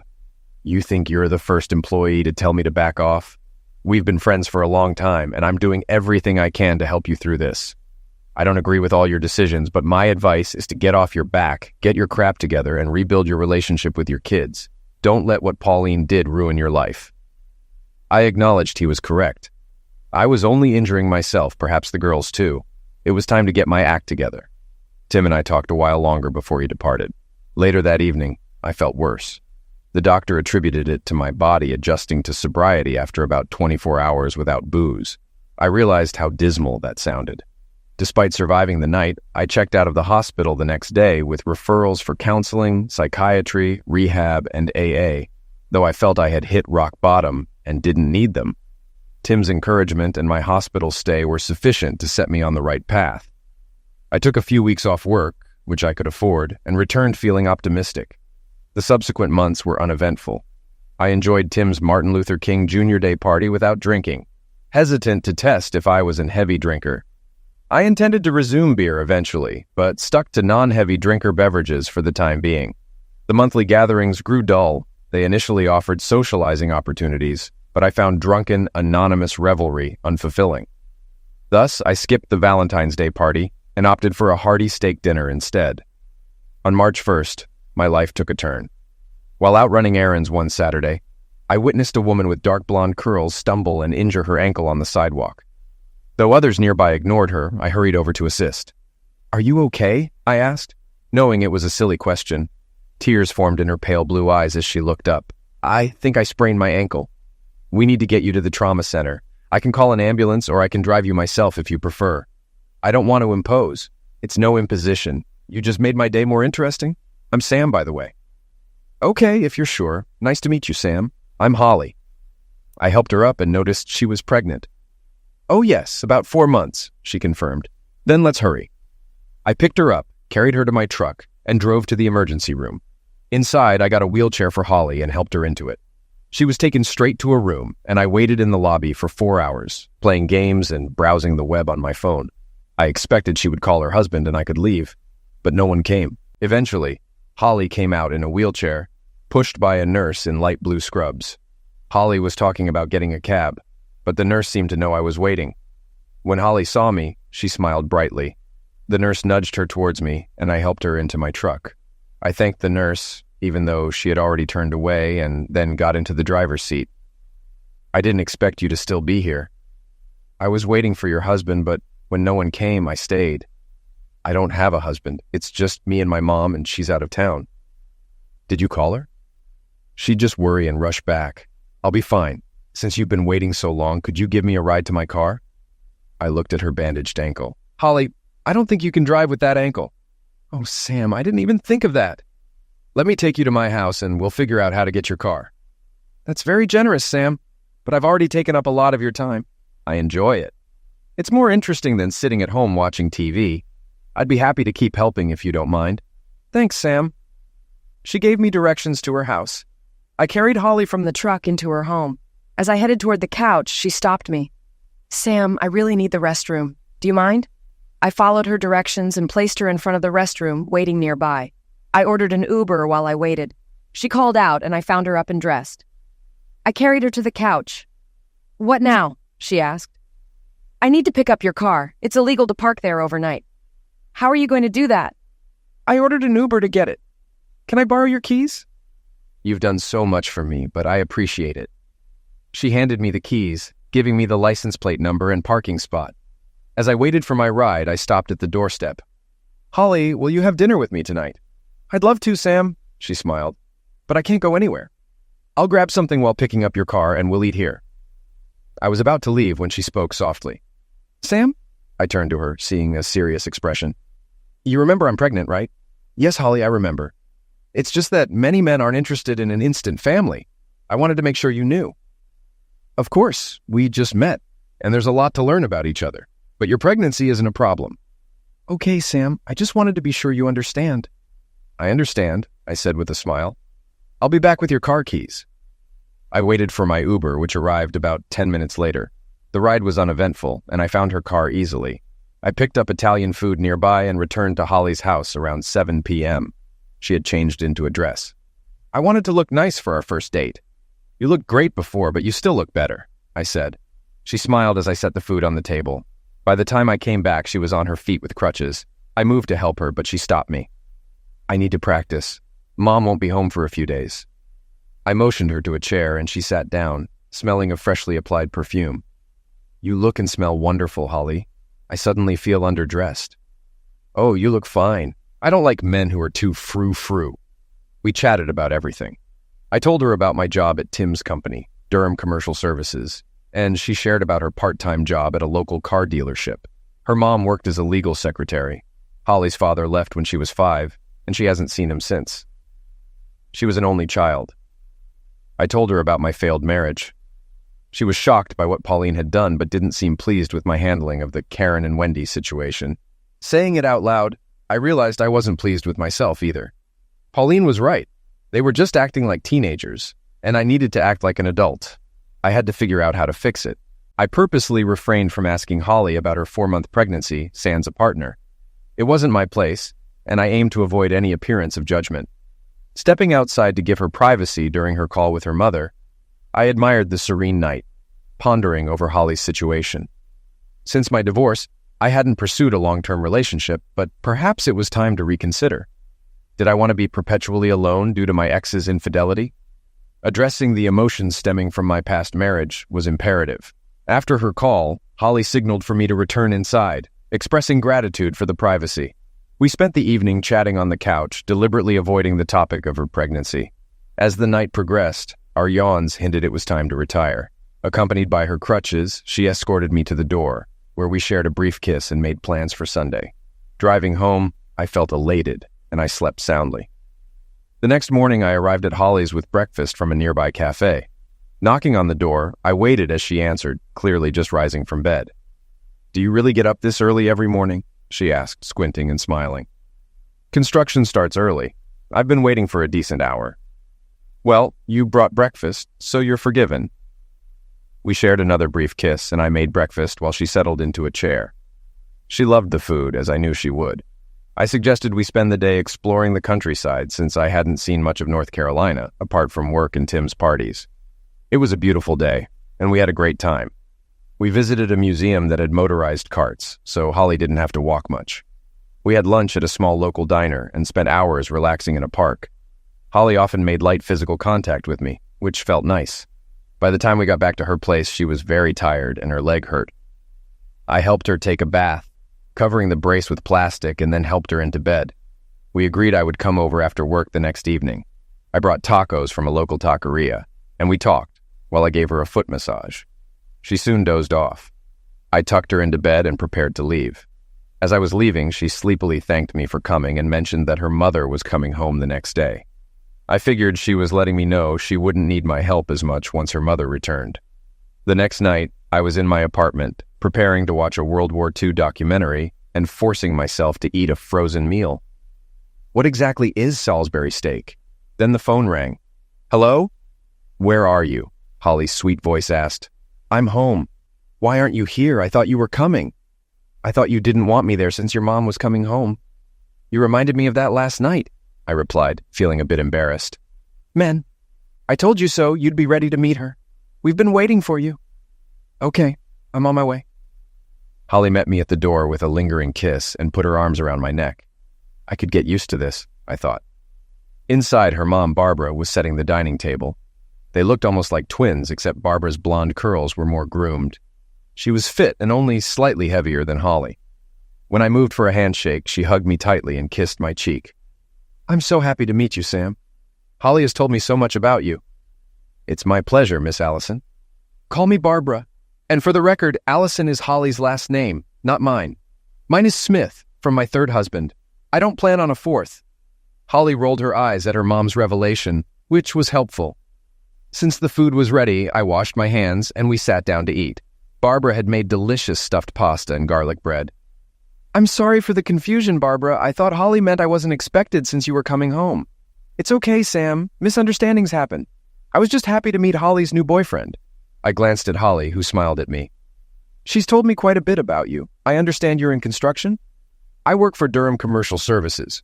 We handle construction, pest control, electrical, and plumbing. It's more home maintenance than construction." "Do you like it?" "I like working with my hands. My boss hinted I might become a project manager soon." "What do you do?" "I'm a legal secretary, working directly with senior partners. I have a lot of late nights and travel. Thank you for taking care of Holly when she was injured." "It was my pleasure, Barbara. It's been a long time since I've had someone to care for." I felt a pang of sadness as memories of my girls surfaced. Holly and Barbara seemed to notice. We chatted throughout dinner and I helped clean up. By the time we finished, it was late. Holly and Barbara said goodnight and Barbara hugged me again before heading to bed. Holly asked me to turn off the lights while she watched a movie on Netflix.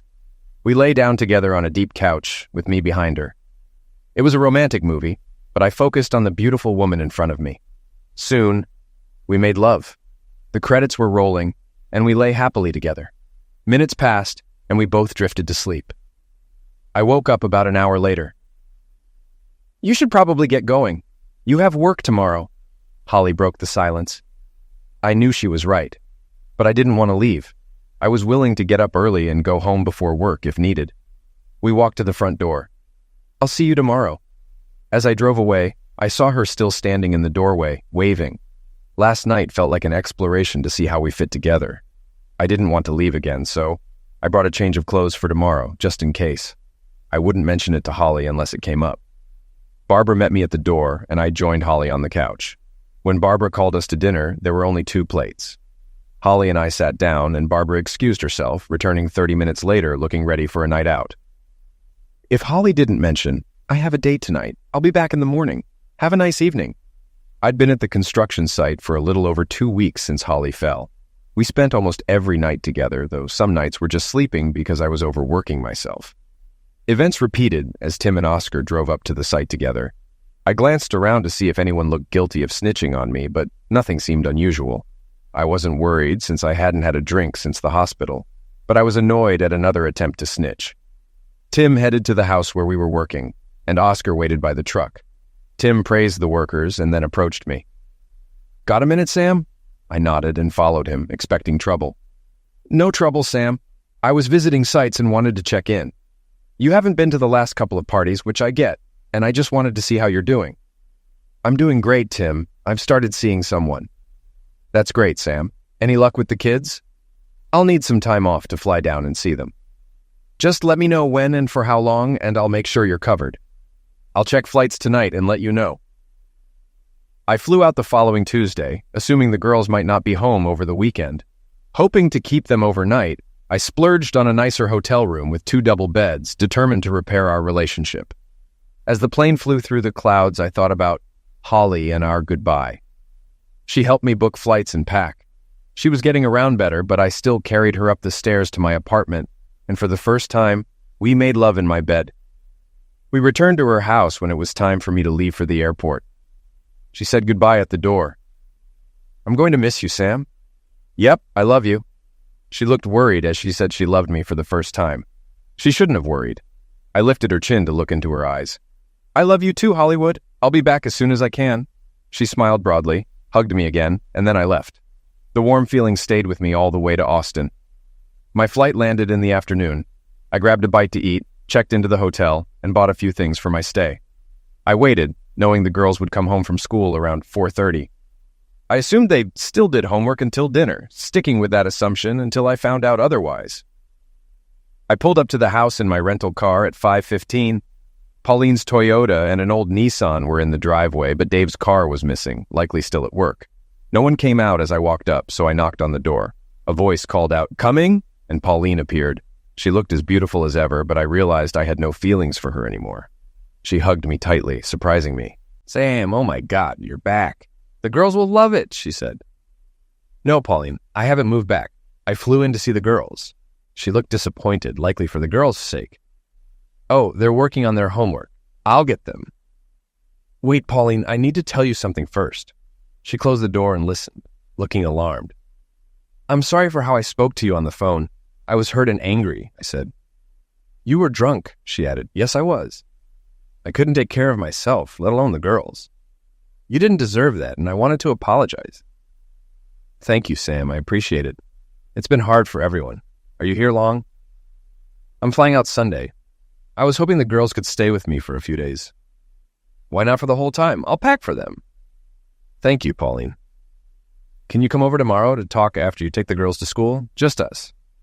Taking a deep breath, I agreed. "Of course, Pauline." She smiled, pleased. "Okay, tomorrow then. I'll get the girls." A minute later, the girls came running out, tackling me with apologies and "I love yous." We ended up on the lawn with them piled on top of me. I stopped them to speak. "Girls, you don't need to apologize. What happened was my fault. I didn't handle it well." "Well, we could have been more careful," Wendy said. "You'd be giving teenagers a bad reputation," I joked. "Let's focus on moving forward. Your mom said you can stay with me until Sunday, so pack your bags." "But this weekend," one started. "Don't worry about this weekend," Pauline interrupted. "Go and get ready." The girls ran off, and I asked Pauline, "This weekend?" "We were planning to take them to the lake, but this is more important." "Thank you, Pauline. I didn't mean to disrupt your plans." She nodded and went to check on the girls. I ensured my rental car had room for their bags, and soon we were on our way. At the hotel, we unpacked and went to Texas Roadhouse for dinner. I groaned when Karen ordered a salad, but Wendy made up for it by ordering a steak and baked potato. Sometimes you have to live a little. We spent the evening catching up. Karen had found a boyfriend named Rob, who was in several of her classes. She showed me a picture, and he seemed nice enough. Though as a father, it's never easy to see your daughter with a boyfriend. After some time, I made them finish their homework while I relaxed online. feeling grateful that my past anger hadn't cost me my relationship with my daughters. They caught me looking at them a few times, and we exchanged smiles, which was sweet. The next morning, I drove them to school, and then headed to my old house to talk to Pauline. I didn't see the point since we were long divorced, but I agreed. Pauline opened the door as I arrived and offered me water. We sat at the kitchen table, the same place where she'd once told me she wanted a divorce. "Thanks for coming, Sam," she started. "Unless it's about the kids, I don't see the point," I replied. "Sam, it's been 4 years and we've never really talked. I know you were hurt and part of me still cared. I hoped your anger would fade, but it hasn't. Why? Has anything changed?" "No, nothing's changed. You still cheated on me."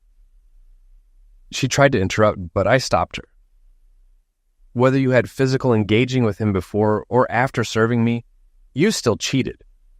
You lied about where you were, spent time with him, and developed feelings that led to you leaving me. You destroyed our family and left me struggling, seeing the girls only 4 days a month, while you got the majority of their time and financial stability.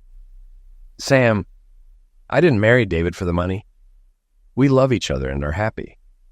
Good for you, but that doesn't help me. Why should I be happy just because you are?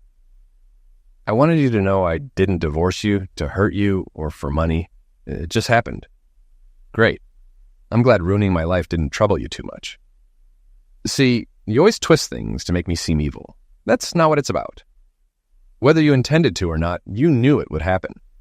Divorce usually means the mother gets the kids and the father becomes part-time. I slammed my hand on the table. It wouldn't have happened if you stayed true. You had to open yourself up to fall for Dave. All those times you spent together were a direct attack on our marriage, and you did nothing to stop it. If you think we can be friends, you're wrong. I'll be polite when necessary, but that's it. Sam, you're right. I'm sorry, I was wrong. But isn't there a way for you to forgive me, even if you can't forget? I tried to stay calm. Pauline, because of you and that idiot, I lived like a broke college student for years, barely having enough to eat and living in a crappy apartment. I'm sorry, Sam, but how could I have known that? You didn't know because you chose not to know.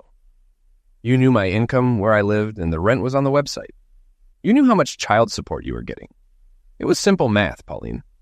But you didn't care to find out what situation you left me in. You had your life and a new, wealthier husband. Who cared about me? The girls didn't say anything, so I figured you ignored it. I made sure my pantry and fridge were full when they visited. The rest of the time, I lived on ramen and mac and cheese, saving to take them out and buy that video game. You bought it anyway, like it was nothing. You know what? Screw civility. If we have to be in the same place, just stay away from me. Sam, Is there anything else you want to say, Pauline? This may be your last chance. Sam, I'm sorry. I had no idea it was this bad. You're right. It never occurred to me to find out. I thought you'd say something. Yeah, having my wife leave me for my best friend wasn't humiliating enough. Let me tell them how hard I'm struggling financially. Pauline sighed, thinking. I wanted to leave, but stayed to finish this. Sam, you're right. I didn't see your perspective. It was easier for me not to know the truth. I felt guilty and assumed you were managing. There's no point in facts ruining your reality, is there? I guess it was naive to think we'd all be friends again. I guess so. But we have our daughters to raise. I'd like to work out visits over the summer and vacations. Of course, Sam. I'll never keep them from you. As long as you're in a good place, we can work something out. Despite the unpleasant conversation, I was glad it was over. Now I knew Pauline's attempts to talk were just to ease her guilt. I picked up the girls from school, and we went to a mini golf course. We had a great time and then headed back to the hotel. They did homework while I ordered pizza. Over dinner, they asked me about my life in North Carolina. I apologized again for my past behavior, and they reassured me they were happy we were back together. They were also curious about Holly. Geez, Dad, Wendy said, you're almost done with us, and now you're starting over. That's another 18 years. You know you're almost 40, right? We laughed, and it was great to banter with them again. I think I remember that. With my advanced age, I might need a modified wheelchair to keep up with a young kid. We all burst into laughter. After dinner, they did more homework while I surfed the internet. I called Holly when they were asleep, and we caught up, expressing how much we missed each other. After we hung up, I went to bed. The rest of the visit was similar. Dinner on Friday, bowling, and mini golf on Saturday. We didn't have to worry about school, so I had an early flight on Sunday and wanted to spend as much time with them as possible. They didn't mind missing out on friends or the lake. On Sunday morning, I drove them home. At their insistence, I went inside to say goodbye to Pauline. I tried to be a good role model, but it took all my energy. I hadn't seen Dave, and I assumed he was avoiding me. The flight home was bittersweet. I missed my girls, but was glad everything went well. I really missed Holly and looked forward to seeing her again. I took a cab from the airport straight to her house. Barb opened the door and directed me to Holly's bedroom. "She's waiting for you," Barb said, smiling and winking. By June, I had moved in with Holly and Barbara. I was there almost every night, so when my lease ended, I didn't renew it. This saved me a lot on rent, although I insisted on contributing to household expenses. I sent my daughters to visit in mid-June after school ended, giving them a week to relax before spending Father's Day with me in North Carolina. Holly bonded with them instantly, taking them out for fun activities while I was at work. Every night, Karen and Wendy would tell me how much fun they were having and asked when I would propose. I confided that I already had the ring and was just waiting for the right moment. They loved being in on the secret. We had many tears when the girls left at the end of June. I hoped they could visit again before school started in August, but it wasn't guaranteed. The next planned visit was Thanksgiving. I wanted to visit them in Texas, but with work and Holly's upcoming delivery, I wasn't sure if that would work out. We decided to celebrate the 4th of July at Tim's party. When we arrived, Tim greeted us by name, and I realized for the first time that he and Holly knew each other. We didn't get to talk much, but he congratulated Holly on the baby. I went to get food for us, knowing Holly's appetite had increased. As I loaded my plate, Tim approached me. "You didn't tell me you were dating Holly." "I didn't know it mattered," I replied. "I didn't know you knew each other." "She's a friend of a friend. She came to some parties last year, including a Halloween party." He looked thoughtful, so I asked, "What's going on, Tim?" "How far along is she?" he asked. "About 8 months. Why?" "Do you remember the Halloween party?"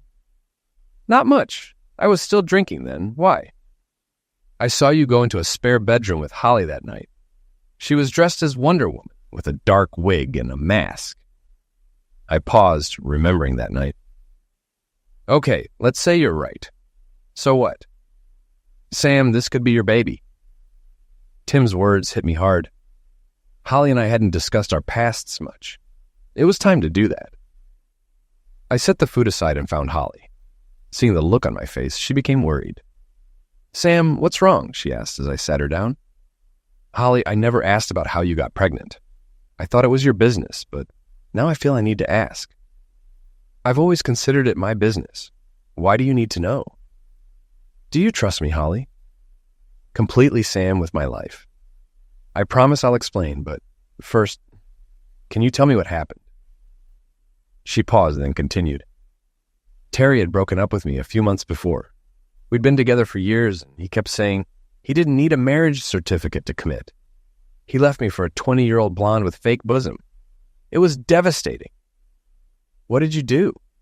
"Some women get promiscuous to prove their desirability. I withdrew. I ignored people and became very depressed. My mom eventually pushed me to do something, so I agreed to go with friends to Tim's Halloween party. I'd met Tim before, but didn't really know him. He was okay with me coming because my friends had told him what happened. I didn't drink much, but I was pretty drunk.